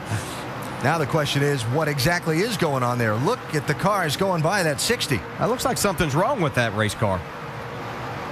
Boyer goes to the lead. Logano's sliding back a little bit, too. Yeah, Logano could only hold his breath for a lap. Yeah, remember Keselowski had fallen back? Here he is up to third. Fast race car he's got. On the outside, creeping into the picture, red numbers on the roof, Jason Leffler, while up front, here's Keselowski. What did I just say? He was back to 10th or 11th in line? Yeah, and I guess I was kind of stating the obvious since he won the pole, but it is a fast car that whenever he gets it headed in the right direction, looks like it might take him on new tires a couple of laps to get the handling the way that he wants. Tell you, you can see that car up on the top, right in front of Junior. Looks like it's the 11 car. No, that's a 38. I can't tell you. You got to be able to see the numbers. They have the same sponsor, but Jason Leffler went way up the track. Solid run for that 38 so far. He started back in 20th. I'm telling you, he is right up on that wall, though. And look at the wheels inside the fender wells, how up and down they're going and how rough the track is there. Yeah, it's extremely rough. It's a fast way because you can keep a lot of momentum up there, and you're not abusing the tires as much by running that high line, but you've got to have some help. Racing for 10th spot with Dale Earnhardt Jr. Jr.'s going to get through there. Steve Wallace racing for 11th up front. Shaking out single file a little bit. Clint Boyer, the defending winner of this race, is out in front. It's been exciting so far. Reminder that the 2010 FIFA World Cup continues on ABC tomorrow with a pair of quarterfinal games. 9:30 a.m. Eastern, Argentina takes on Germany. And then at 2 Eastern, it's Paraguay facing Spain. The 2010 FIFA World Cup on ABC tomorrow. World Cup available on TV and on your phone. Go to ESPNSoccerNet.com for more information. It is Hold Your Breath Racing at Daytona International Speedway as we come up on halfway in the Subway Jalapeno 250. Riding on board with Brendan Gaughan. Riding in 16th position, trying to pass Greg Sachs in the 88. And Brian Eichler in his Daytona debut in the Roush Fenway 16. Meantime, up front, Kyle Busch and Joey Logano are the latest two in the top two spots. It is wild up there. These guys, what an incredible job they're doing. I can't believe they haven't wrecked these cars. They're just driving the wheels off of them. They're earning their money tonight. And like we saw earlier in the first run of the race, about a 12-car pack has started to break away from the rest of the field. Now we're looking back from that 12-car pack to find Carl Edwards. And if you want to find Carl, you got to go all the way back right now to 21st position to come up with him.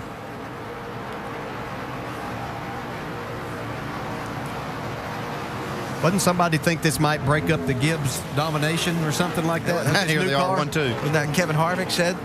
The most exciting thing about the debut of this new car was that Kyle Busch and Joey Logano wouldn't get to run the old cars anymore that they've been doing so much winning in. So I think we can safely say that those guys are pretty good drivers. Yeah. Look at Michael Annett. Just after this group goes by, there's Michael Annett in the 15. He's making his way back up into the, he's right now in the 15th place. All right, so all the way back to Carl Edwards. And the moment we saw about 9 laps ago now, where Carl was running in 7th spot and kind of bailed out going down from the start-finish line toward turn 1. He's running behind Parker Kligerman now. And again, Edwards in 21st position.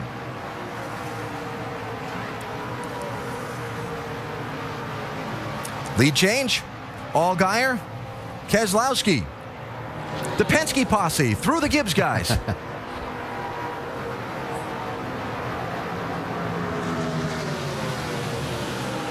Justin Allgaier doing a nice job getting himself back up there at the front of this pack.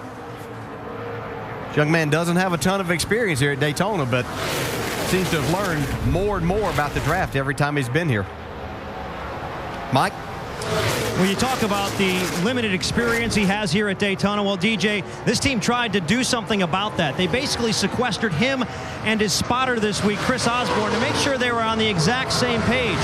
Justin was having a little bit of difficulty seeing out the front and rear window of this car. His perspective is different, so he wanted to make sure that the communication process between him and Osborne was accurate. Well, if you listen to the communication tonight, it's clearly like a play-by-play. Osborne telling him where to be and when to go, telling him which lane's moving, which lane is not, and it's obviously helping Allgaier. Allgaier's out front right now, and that Penske tandem looks awfully strong.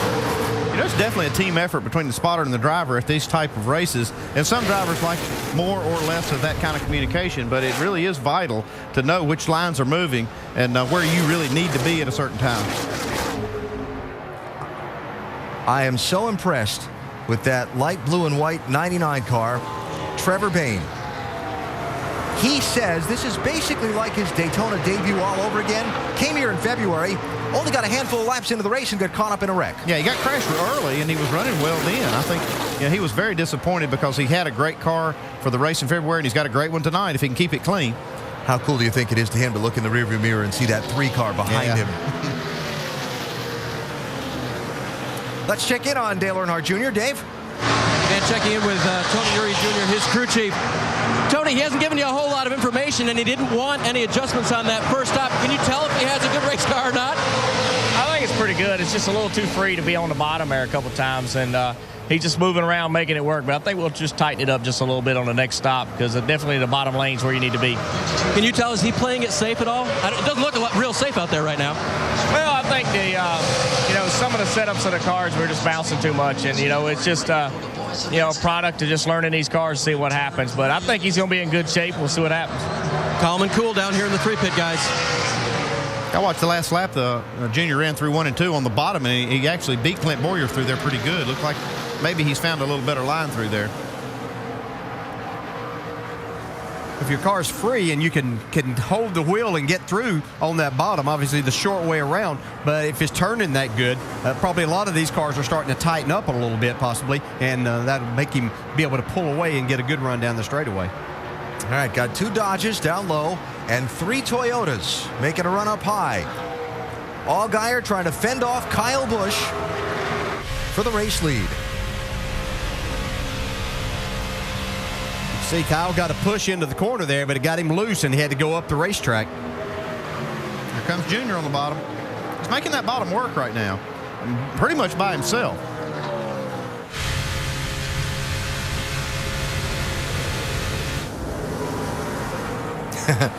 Hey, Trevor, that 3 car's not behind you anymore. And I think that with a free race car like that, you can run kind of by yourself. It's whenever you get someone tucked up on your rear bumper that makes it difficult to drive, and that's when we've seen him have to come out of the gas. You see that time through there, he was able to pull past that 99 car now and get clear. We are just past halfway in the Subway Jalapeno 250 at Daytona. Justin Allgaier is the race leader right now.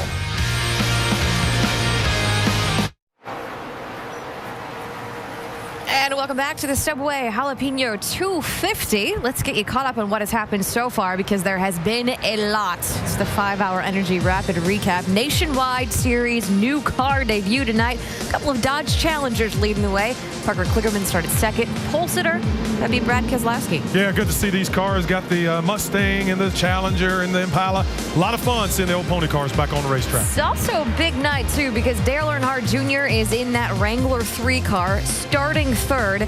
And in a tribute to his father on lap 3, fans with 3 fingers in the air, and look who was working for the lead on lap 3. He was coming really, really hard. Brad Keselowski, though, just held on to the charge, but the 3 cars charging up through the field looks like the old times once again. Well, speaking of those Penske cars, almost a huge disaster for them. Lap 32, Allgaier and Brad K trying to get down pit road. Oh, maybe not. Yeah, Michael Annett goes for a spin there, and both of those guys last minute directions from their spotters and crew chiefs don't go down pit road, so they're not caught under the caution. Great save for both of those guys. So check this out. Penske and Gibbs, the cars have won 10 of the last 11 races, and look who's running 1-2 right now. It is Justin Allgaier and Kyle Busch, and that third car. Absolutely, but the the question for me is, where did Carl Edwards go? Guys, we got to get some info on that. What happened to Carl Edwards? Paul Menard off the pace, Brad. Tear a fender up or anything? Yeah. Yeah, it pops. Yeah, it looks like the right front's down there. Well, I think Brad's question about Carl Edwards, I think Carl called in scared there for a little while. He just wanted to get out of that big mess up front. And for the lead, Kyle Busch to the outside, and this time he's got some drafting help from Junior. And Allgaier, look at this. Well,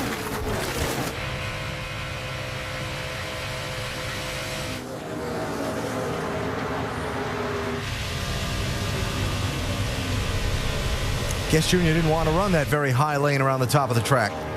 Well, once you push the guy out there and send him on, then you've got no help there yourself. And Junior wasn't getting pushed from behind, and so that kind of left him sitting. He'll make his way back. This car is handling really good right now. We heard Tony Jr.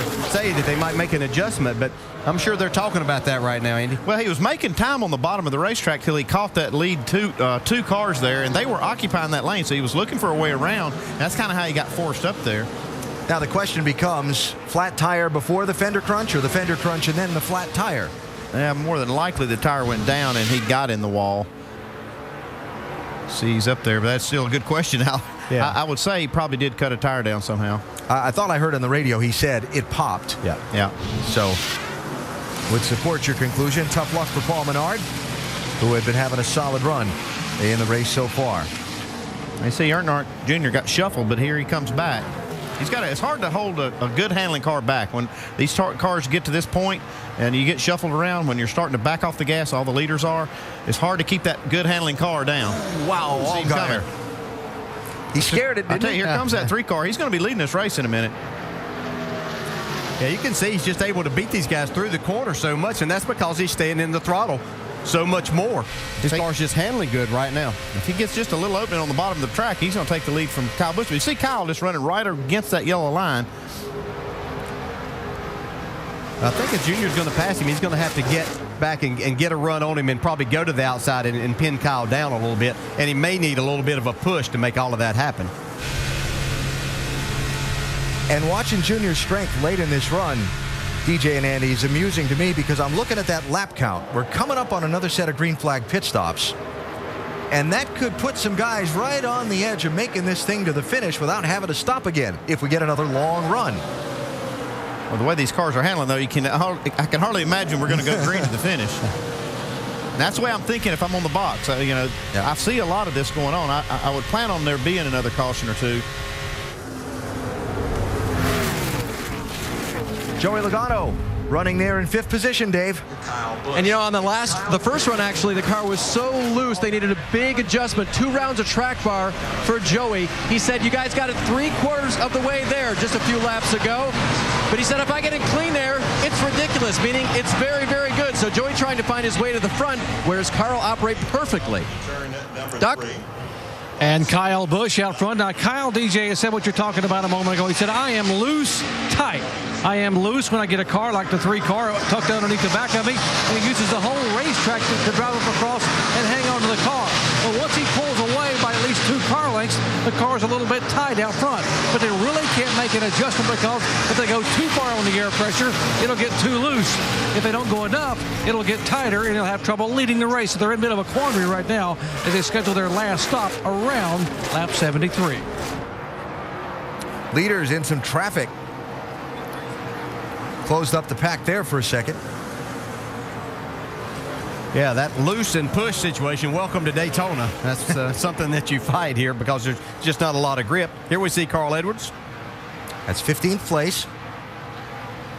Remember, he was running 7th a little over 20 laps ago when he kind of bailed out, fell back as far as 25th, and has now started picking his way back toward the front. But Shannon not really running in the pack. Well, they were a little bit concerned when he first dropped back. They asked Carl, do you think that this is a bad idea? Carl said, guys, don't worry about it. We will figure it out. The car's pretty good. I think I can get back up there and compete at the end. Right now, he's slowly trying to make his way. This pit stop will obviously be a good thing for him when they come down pit road, hopefully to get his way back up to the front. Great action on the track right now, guys. Kenny Wallace, Michael McDowell going a lap down on this long green flag run that we've seen. McDowell in the 81 is the 30th place car. Yeah, and we're seeing something right now that we have seen here before in the Nationwide Series. A couple of the better handling cars that are able to stay in the throttle, kind of break themselves away from some of the others. And Allgaier there in the 12 car is not letting them get too far ahead of him.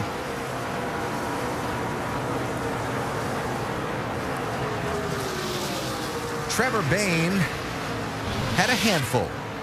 I've seen him a few times have to turn this car right when he gets in the corner. He's doing a lot of that right there. Wow, look at that thing. And he's just having to walk it off the corners. As you said, Andy, we've seen this a couple of times, and there's only so many times that you catch it before you just have to back out and say, okay, need to calm down. We'll get tires and adjustment on it here before long.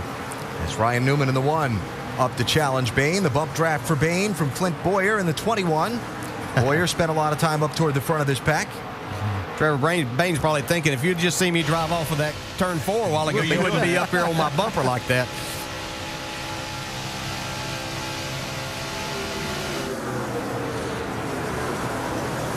And from there, we look to the front of the pack. There's Kevin Harvick, 33. He's running in 5th position now. Harvick, one of the guys we think will be a factor at the end of this.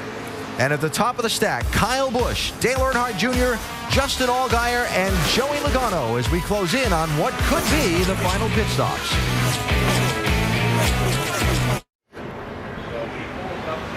Third caution is out at Daytona International Speedway tonight. It is for debris on the back straightaway.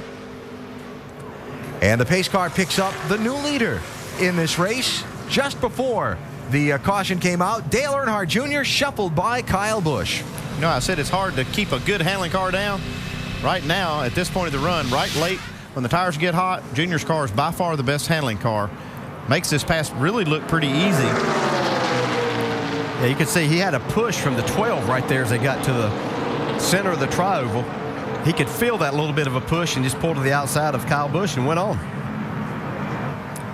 And then the caution flag for something down towards turn 3 on the back straightaway has put the pace car in front of the field. Now got 30 laps to go.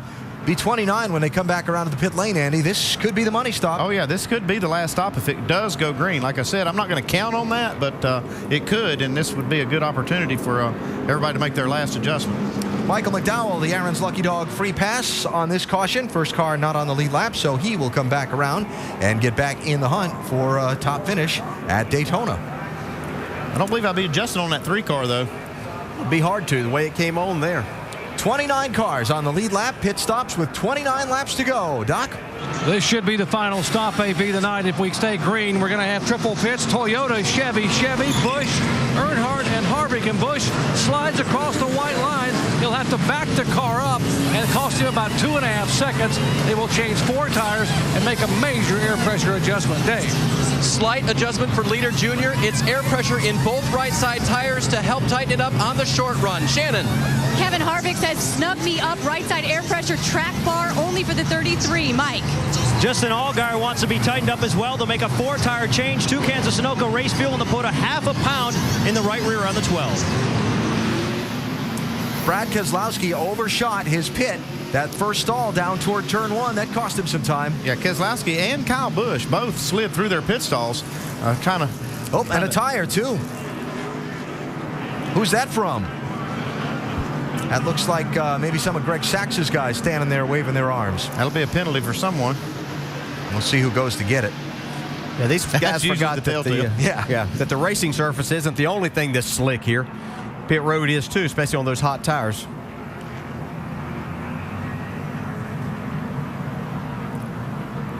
All right, so it was one of Greg Sachs's crew guys. So that'll cost the 88 car. I'll show you the championship leader, Brad Keselowski, the guy that started on the pole tonight. See, just actually underestimated the grip level there, or overestimated it. Yeah, you don't get points for parallel parking in this thing. Oh, same thing with Kyle Busch. Just no grip, and you don't. The brakes that they run on these cars aren't as good as like what you'd have on an intermediate track and everything. So it takes some adjusting to get used to it. And of course, they're wanting to get in there as quickly as they can, but not any grip to be had.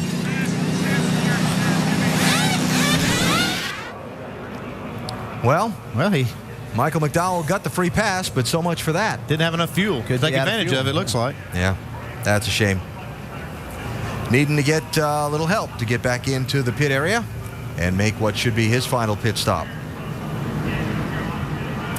So as they cross the stripe and the scoring resets, Earnhardt Jr. winning the race off of pit road. Kyle Busch is going to come out 5th in line. Carl Edwards is up to 6th. And Brad Keselowski is down in 13th spot by sliding through his pit stall. 28 laps to go. Cleaning up from the 3rd caution of the race, the scramble to the finish at Daytona coming up.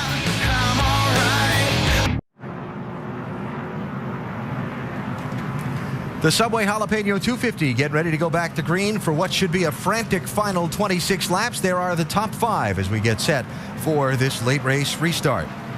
Greg Sachs has got a doubleheader of penalties coming off this last set of pit stops. See right here, he gets on the brakes as they come down to pit road entrance. Now he catches that cone. Easy. You got the cone. That's one penalty. Can't take the commitment cone with you. Then we saw the tire get loose on the pit road. So for either one or both of those violations, Sachs has to go to the end of the line for this restart. So it's Earnhardt Jr. inside of Allgaier. Second row, you've got Harvick and Newman, then Kyle Busch and Edwards back up in his 6th position.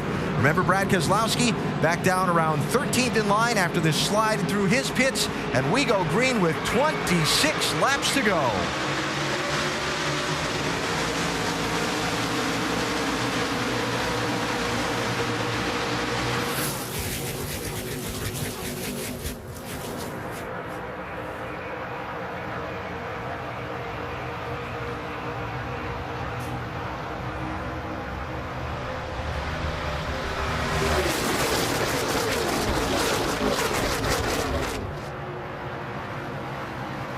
I don't know what it is about these late laps at Daytona, but you just feel the intensity build when they wave that green feel flag. It right there, for sure. It's like, Yep, it's getting ready to get business is picking up right here now. We still have 25 laps to go when they get back here, but these guys are going to be fighting for every spot now. Not much, a lot of taking, not much giving here. They'll be going for the little small holes now. They won't be waiting on a big one to open up.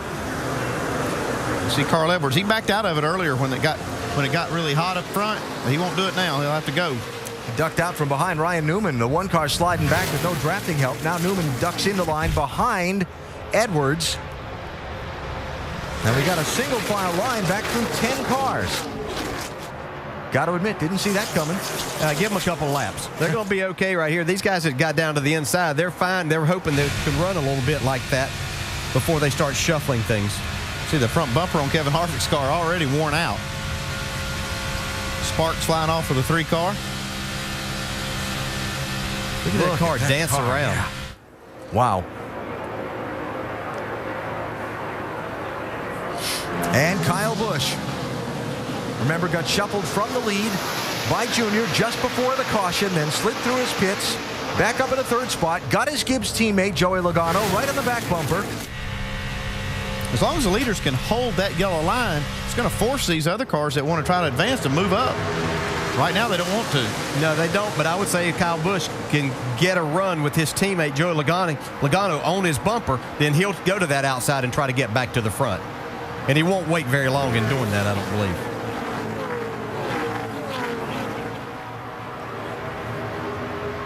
KG Kevin Harvick talked earlier today about not feeling his car had the flat-out speed for a pole contending qualifying run. He was right, thought they had the handle for the race. I'll tell you what, talk about flat-out speed. The last lap for Dale Earnhardt Jr. was a 47.39, fastest lap of the race for him, or anyone. 23 to go. Getting time to settle it here at Daytona. Earnhardt Jr. in the famous 3 is out in front.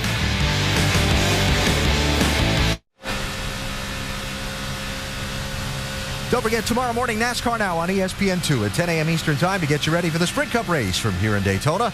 And on Sunday, the Eyes on IndyCar Series on the historic road course at Watkins Glen. That's on ABC at 3:30 Eastern Time. From here in Daytona, this NASCAR Nationwide Series moves on to Chicagoland. That's next Friday night, 7:30 Eastern on ESPN. Hope you'll be with us for that. We are in for a great finish tonight here in Daytona. Dale Earnhardt Jr. leading Kevin Harvick, Kyle Busch, Joey Logano, Clint Boyer, and a host of others with 19 laps to go.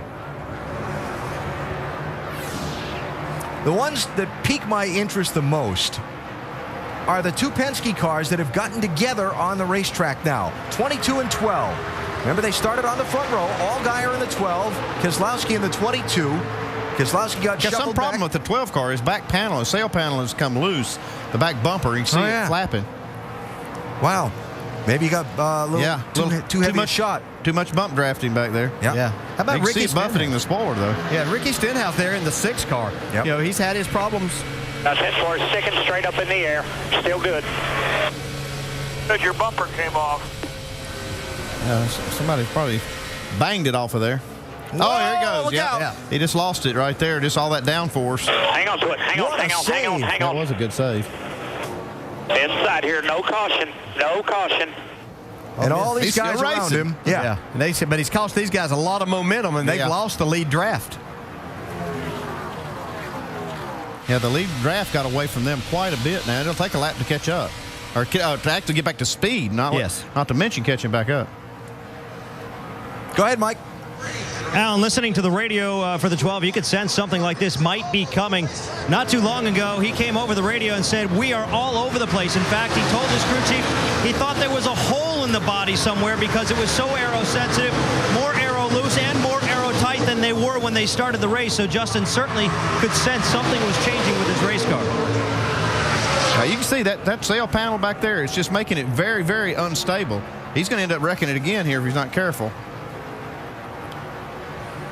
They don't test this kind of thing in the wind tunnel, so they don't know what it's actually doing. There's Chad Walter, his crew chief, getting a good look at it on the radio and getting a battle plan together for his guys when that 12 car comes to pit road. At some point, you got to figure they're going to have to. They're waiting on a caution, but the way this car's driving, they might be the caution. Yeah, and I would have to think that NASCAR's looking at this, wondering, whoa, as he gets really sideways there, he needs to just back out and take it easy and hope that he does get a caution and it's not him. What that is crazy loose. Yeah, 10 forward. You can't afford to get on the bottom here. Just pedal it nice and easy.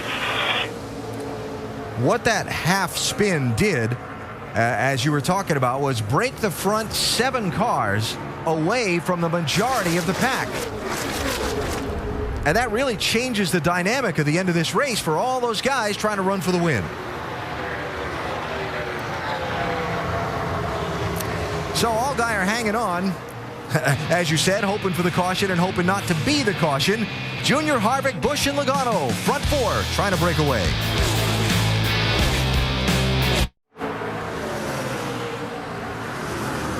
"12 laps to go in the Subway Jalapeno 250 powered by Coca-Cola. You're watching Dale Earnhardt Jr. lead this race in the car numbered 3, painted up like one of the ones his father made so famous during his glorious racing career. Richard Childress, top right. One of the men collaborating on making this a reality. Tony Eury Jr., the man who prepared the car.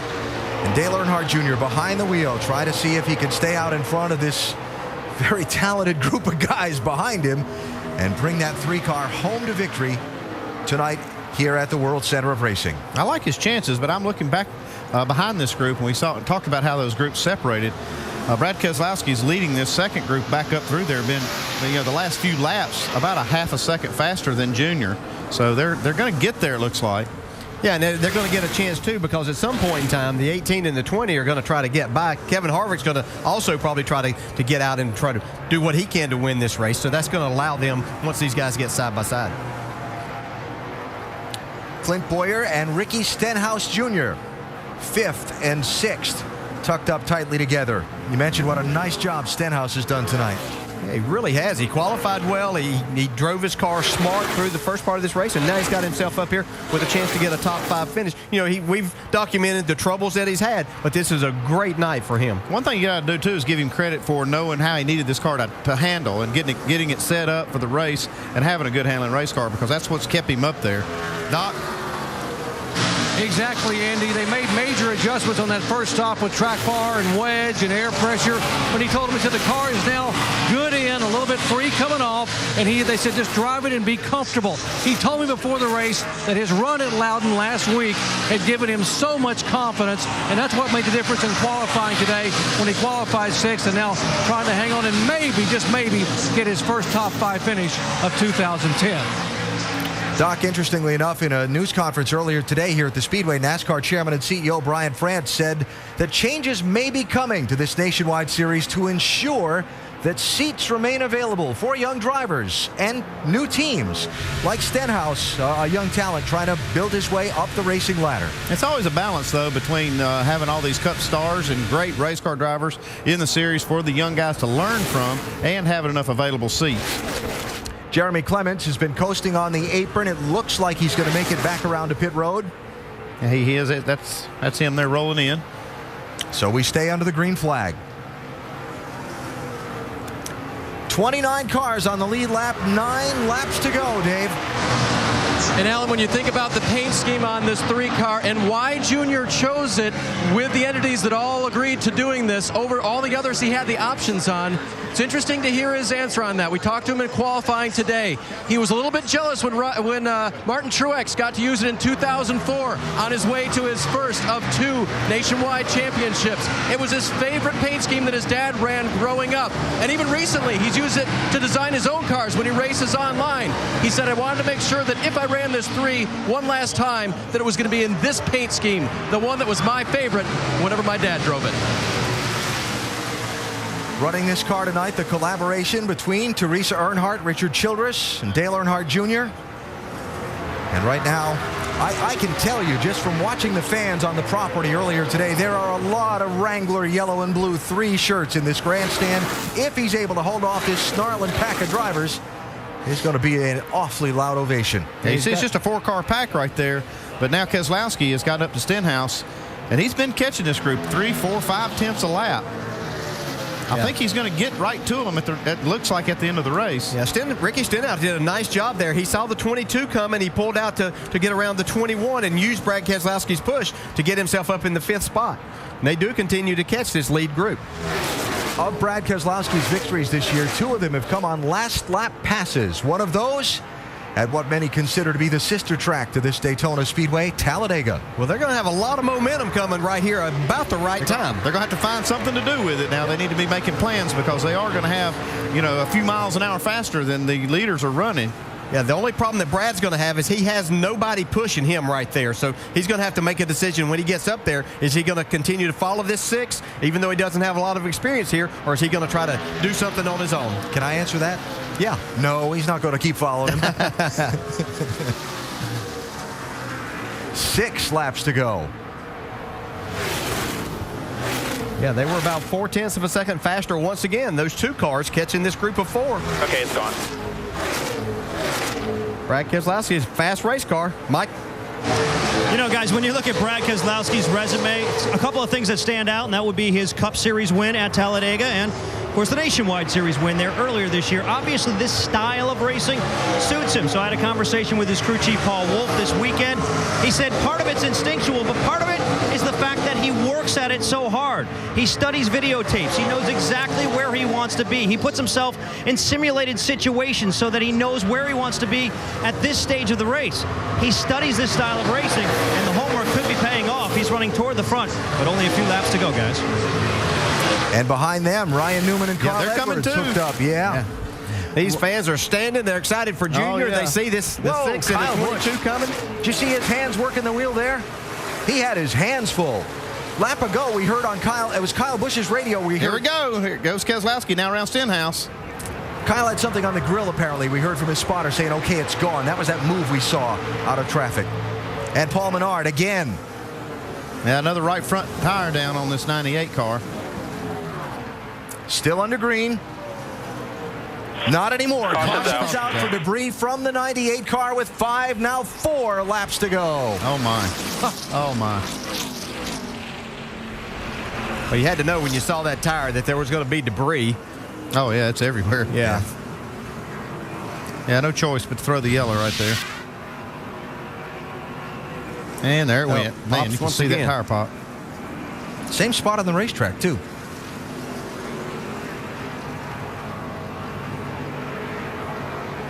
After the first one came back, got on the... Oh, yeah, look at all the debris. Yeah, there's a little bit there. Yeah. Oh, people hitting it, too. All right, Mr. Champion Crew Chief. Man. Do you pit? Let me set you up here. What? Got 28 cars on the lead lap.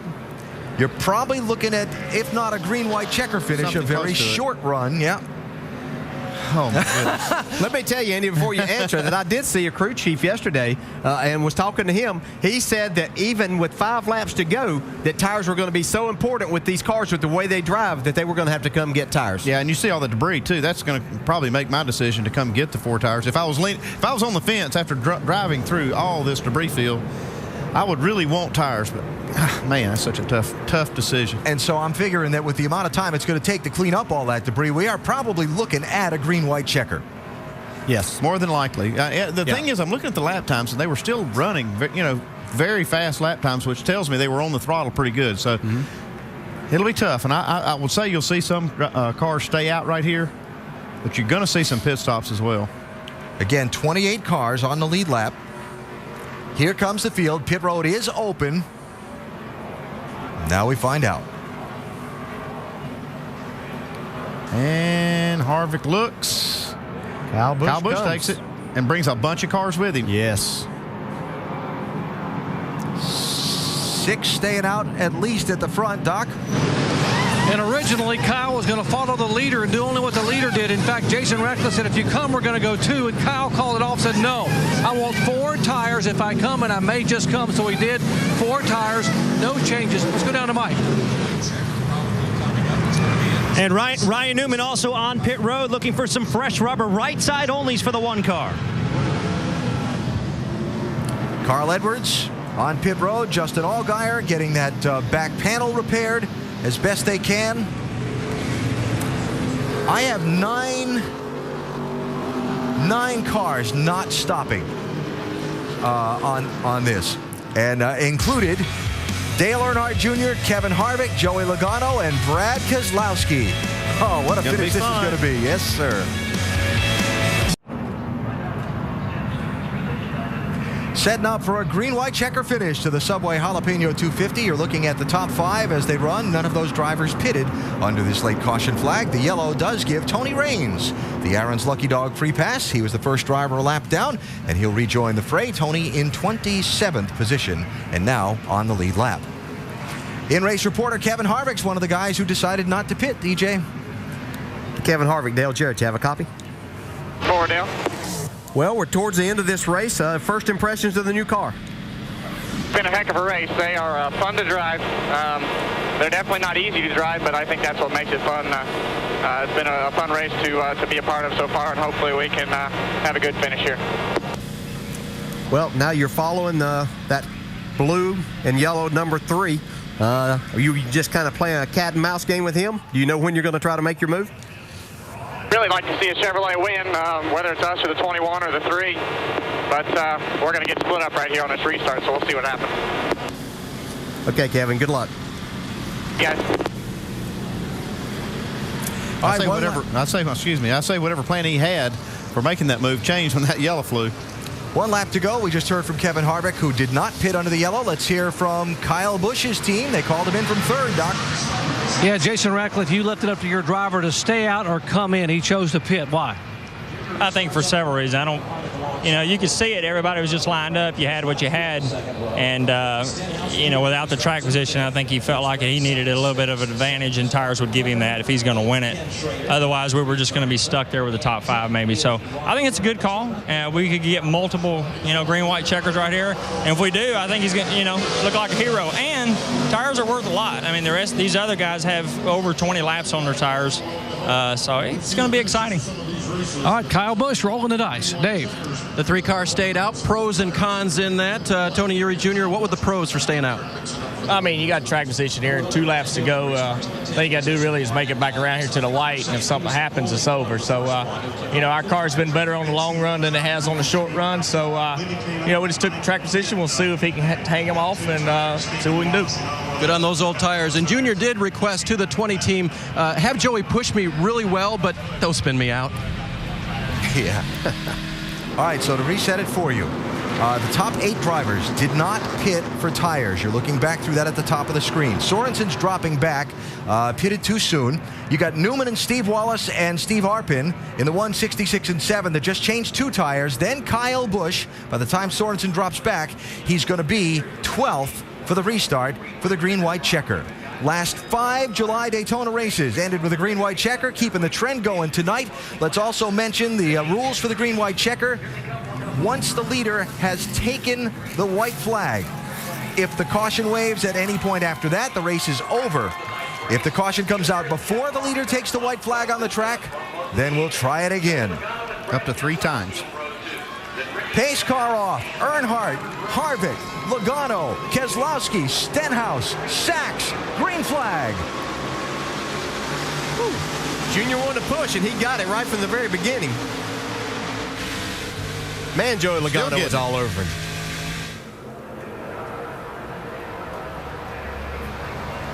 Here comes Harvick and Keselowski back on the outside, though. Brendan Gaughan bobbing into the outside lane, coming into the picture. 62 car with a push from Clint Boyer. Whoa. Contact there. They keep him straight for now. That was Kligerman on the back of Harvick. Gaughan with a run to the outside, now bump to the inside. Yeah, the bump drafting's getting a lot harder here, and I'm not sure these guys can keep control of these cars like that.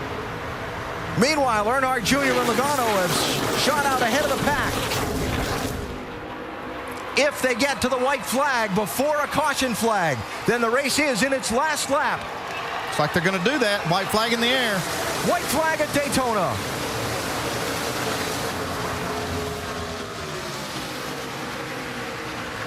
Stenhouse in the mix in the 6 car. If those front two get side by side, that could open the door for Stenhouse in that 6. He's had a great run all night.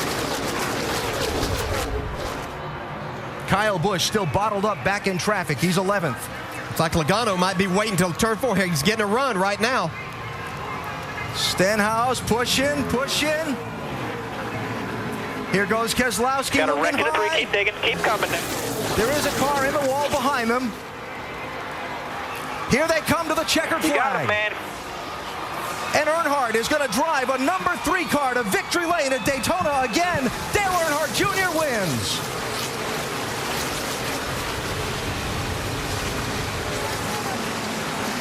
Well, but damn. Good job, guys. I'll say again, thanks 88 crew for the pit stop. Tony Jr., I appreciate your work, man. I love winning races with you, buddy. Incredible. I don't know if it's you guys, but that's chills work, right TJ. there. You did a good job. You guys built a hell of a race car. The car that got in trouble was Brendan Gaughan, Appreciate you, Richard. who has driven around and limped across the finish line. Kelly. Wow. Andy, I know you didn't work on the Wrangler car, but you did work on that 3 with Dale. It's great to see this. This is something I'm glad just to be up here to witness.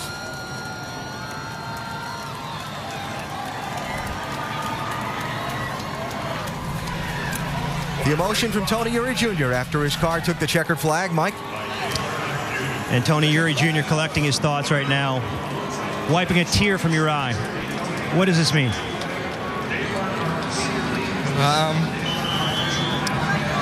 Man, we lost everything here, and to come back with that number and do this, that means everything. Can't follow that up, guys. You can hear the emotion. A very, very special win for everybody involved with the 3 team. Alan? Well, I'll tell you what. We have all, I think if you followed racing for a long time, you experienced the highs and the lows revolving around this whole story with Dale Earnhardt in Daytona. But I think for Dale Earnhardt Jr. and I think for these fans, they're going to revel in the highs right now.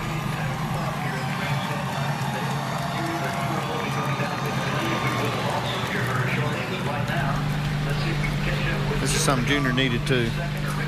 He did, and I'm sure he's taking this time just to kind of collect his thoughts a little bit too. Compose himself.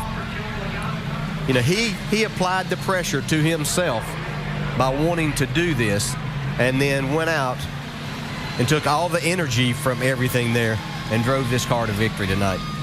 Incredible. Watching the fans' reaction, soaking it all in.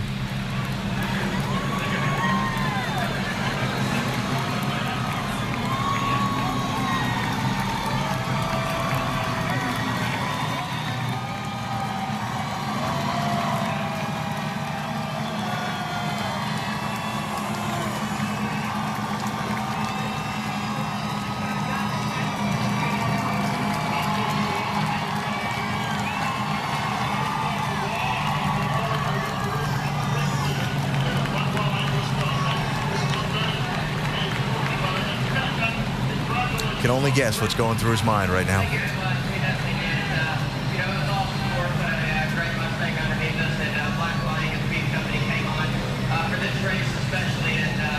I'm sure there are a lot of things, and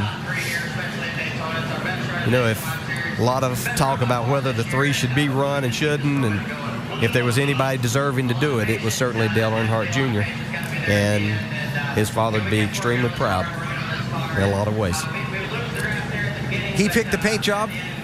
He told us on NASCAR Countdown earlier that this would probably be the only time he would run this number and not do it again in the future. And he has certainly gotten the most from it tonight. Now going down for the spoiler angle check before he makes his way toward Daytona's victory lane.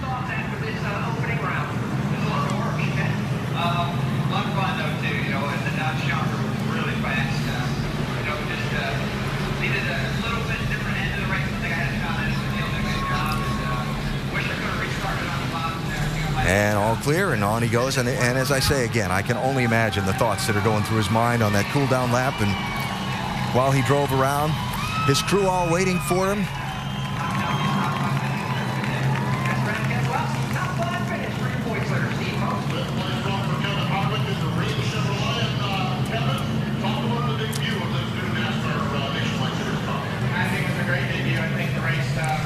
And the drive into victory lane for Dale Earnhardt Jr. right now. We'll talk to him and find out what those thoughts are in just a minute. Earnhardt wins at Daytona. Dale Earnhardt Jr. driving into victory lane a moment ago and climbing out of his car, much to the delight of the fans, to celebrate with his crew. After a wild finish at Daytona that saw Earnhardt Jr. hold off the rest of the pack. Now, let's take you back to that last lap and show you the trouble. Brendan Gaughan, 62, Trevor Bayne, 99. Oh, got clipped just barely by the 99. See, Trevor Bayne gets a lot of damage also. And that was all behind the leaders up at the head of the pack. The caution flag did not get waved, and the lead pack steamed to the finish line. Junior had enough to hold off Logano, Stenhouse, Keselowski, and all the rest. And Dale Earnhardt Jr. has won tonight here in Daytona. We go to our Wrangler Victory Circle now and hear from tonight's winner. So, safe to say you were anxious to get out and celebrate this great victory? Yeah. I don't know where to start, who to start thanking. Liz is so long. I want to thank Wrangler, first off. I told him I wanted to run this paint scheme this year. I didn't, we weren't asking for more money. We just carve off a little bit of what we had in the personal service agreement, and we'd make it work. I love working with them. They're such a great company. So I want to thank them. I want to thank, in no uncertain order, Rick Hendricks Motors, the engine program, stepped it up for us, and that's what wins races here. So I want to thank those guys. They deserve a lot of credit. I want to thank the fans here tonight. I didn't want to do a burnout, tear the motor up, because we got to learn what we gained on the motor, take it back, and try to figure out how we can make it better, see how the wear was and stuff. But I want to thank the fans for coming out. It was a great crowd. My JR Motorsports teammates and all the guys at the shop, the 88 crew pitted the car for us. I want to thank them for doing that. Everybody just volunteered for this deal. So I feel lucky. I feel really lucky. I was so worried that I wasn't going to win, because nothing but a win, was good enough. Yeah. Well, just for everybody in the world, if you didn't win, it was what a waste of time. Why to do it? So I worked hard to try to win it, and not only for Daddy, I'm proud of him going to the Hall of Fame, and he would be proud of this, I'm sure. And just all these fans. He has so many great fans. Not just mine. This is for his fans. Hope that they enjoyed this. This is it. No more 3 for me. We'll win, and this will be it. That's it. You drove up by the wall. You looked into the eyes of a lot of them. What'd you see up there? Oh, I don't know, man. I couldn't see that good. A lot of sweat, and I just... What'd you feel? Didn't want to do a burnout, because I wanted to tear this motor apart and see what we did, how we improved, and it's emotional, I'm proud of myself. I'm proud of I'm proud to have done what I did with this group, the JR Motorsports group. I'm proud for Richard and Teresa and everybody who was associated that came together to make this happen, but mainly the fans. I mean, I hope that they really got a lot out of this, and because it was trying emotionally to put it together. I'll quit yapping. Y'all go interview the rest of them guys. We're glad. We're happy. Thanks for everybody that tuned in. It was a good race, and I enjoyed it. We're glad you put the 3 back in victory lane. I know a lot of people are, Dale. And as we look back up here, I think Doc is caught up with Richard Childress right over there. Let me just ask you real quick. Sure. When you gave him a hug, what was that like with Richard? Well, he just said that Daddy would be happy, real happy. And who would know better than him? I feel the same way, but I never knew what I was going to get with Daddy sometimes. But he was a loose cannon. But Richard and him were great buds, and I don't know how this happened. We didn't have the best car early in the race. The 20 car had to run on the back straightaway. I thought the race was over. The 6, he ducked out to try to look, and the 6 didn't go, so he pulled it back in. Who knows what would have happened there, but these things are a lottery, and I just feel real lucky to have won the race and the whole package with the car and team and Richard and everybody else, just real emotional. But I'm glad for him. I want everybody just to be happy. That's all I want. I think they will be, because you have a heavy right foot and big shoulders to do this, Junior. Thank you. Let's go to Doc. Just a few feet away from where Dale Jr. is celebrating Richard. So many wonderful memories. So what does it mean to you now to see that 3 car back in victory lane? Well, it's really special. I know how much has been put into this by Dale Jr., Kelly, their whole race team. And when Kelly came to us and put it together, I thought it was a great tribute to Dale. To see Dale Jr. here in Winter Circle tonight, the look on his face brought back many memories of when I saw the Dale Sr. here. Talk about the memories. I didn't think I'd ever see you with the black 3, blaring the hat with a black 3 on it. You said 10 years ago you probably would not have a 3 car on the racetrack again. You brought it tonight, and what did you think when you saw that car go to the top of the board like the old days? Well, when you see the 3 up on the board at Daytona, it brought back a lot of memories. Dale Jr. ran the 3 for us here in 2002 and won the race here, and here he is tonight, won another race, so it's special. Would you consider running it again or down the road in the future? I mean, it was such a special night for the fans who enjoyed it so much, and obviously it brings back some success for RCR, Teresa Earnhardt, and Dale Jr. No, we don't have no plans on running it. My grandsons run it. Both of them run it. One runs it in the truck and the other one in the K&N series, but we don't have any plans of bringing it back anymore. Dale Jr., when asked a moment ago, said you told him when he came into victory lane his daddy would be very, very proud of him tonight. Obviously, I know Dale looking down. If he were here, what do you think Dale Sr. would say right now? He'd be very proud. He's very proud of his whole family and everything they've accomplished, and a lot more wins in there for Dale Jr. Richard Childress, championships, wins at Daytona. He was a part of this whole process along with Teresa Earnhardt, Kelly Earnhardt, and Dale Earnhardt Jr. Bringing back some wonderful memories, Alan, and bringing back the colors and the victory for Earnhardt here at Daytona. Brings back good memories. A great night here at Daytona, Doc. You heard Dale Earnhardt Jr.'s words a minute ago. Winning was everything tonight. And he got to the checkered flag first in that number 3 car at Daytona. An emotional victory for Tony Eury Jr., who headed up putting that effort together. And the fans leaving the speedway so very happy tonight as the sport's most popular driver has driven the number 8 famous by his father to Daytona's victory lane. Subway Jalapeno 250 at Daytona is brought to you by Subway Restaurants. Subway, race hard, eat fresh. Touch of Gray gets rid of some gray, never all. And Comfort Inn. After a long day of vacation, relax with Comfort Inn. Well, it was quite the project to take on for Dale Earnhardt Jr., Teresa Earnhardt, and Richard Childress to collaborate on fielding a number 3 car to honor Dale Sr.'s induction into the NASCAR Hall of Fame this year. Jr. chose to do it in a paint scheme reminiscent of when his dad left Rod Osterlund and first teamed up with Richard Childress. The weekend, one of extreme focus for Jr. The fan salute on lap 3 when he tried to take the lead. Well, he had the lead when it counted most, and car number 3 went to victory lane tonight And a special moment for Earnhardt Jr. and Richard Childress tonight as they have won here at Daytona. Talked about just before the start of the race, how when you look at the record books, the first two lines in the Nationwide Series rundown at Daytona are Earnhardt and Earnhardt. Well, Junior gained another one on his dad in the win column. He's closing on him.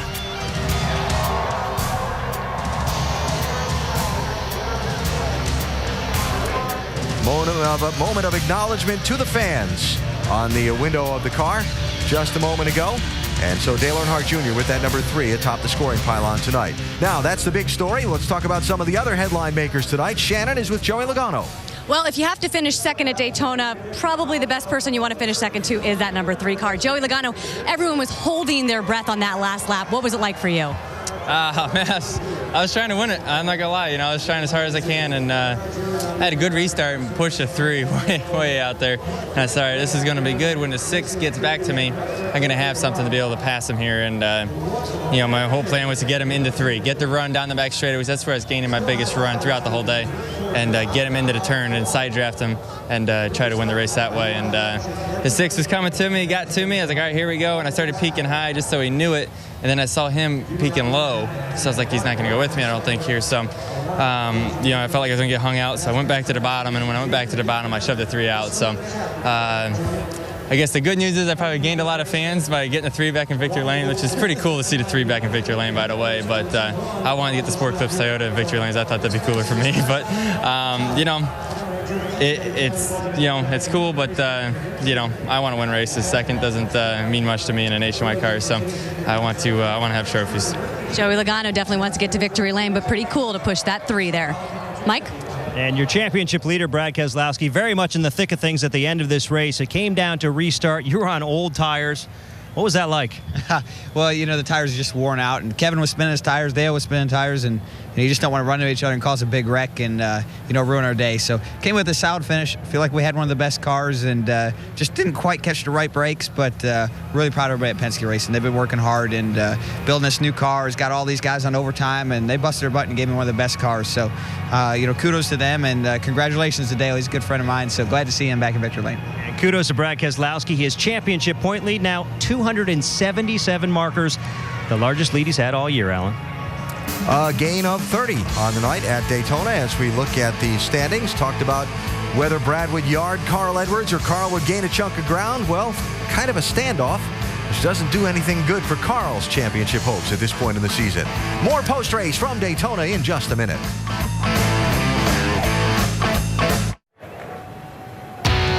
Well, after an exciting night at Daytona, we go to Chicagoland Speedway as the NASCAR Nationwide Series rolls on through the summer months. You can join us at one of these upcoming races by checking it out at NASCAR.com/tickets or the number at the bottom of the screen. Got some great venues coming up. The short track at Indianapolis, O'Reilly Raceway Park, Iowa, the road course in Watkins Glen, Michigan. The next time we'll see these new Nationwide Series next generation cars. And then Bristol. A lot of good stuff coming up. So on the night tonight, the track, turn 2, seemed to be okay. Never heard anybody complaining about that. The new cars, wild, but great. Yeah, they did. They were a little bit shaky as far as the way they looked, but they still handled okay, and it was an exciting finish. And the 3 car went to victory lane again. Yeah, and he showed just why he's literally one of the best to ever drive here at Daytona, Dale Earnhardt Jr. And, if you look down the list a little bit, Jack Roush has to be pretty proud of his young guys. Ricky Stenhouse Jr. finishing 3rd and Brian Eichler at 9th. 2 guys in the top 10 for him. Kyle Busch came back to 7th after the 4-tire pit stop. But in the end, it was Dale Earnhardt Jr. who will make all the big headlines from tonight. Next Friday night, the NASCAR Nationwide Series at Chicagoland, ESPN at 7:30 Eastern. Sports Center is next, including more post-race coverage from here in Daytona. We'll be back in just a few minutes. Dale Earnhardt Jr. is won tonight here at the World Center of Racing. This has been a presentation of ESPN, the worldwide leader in sports.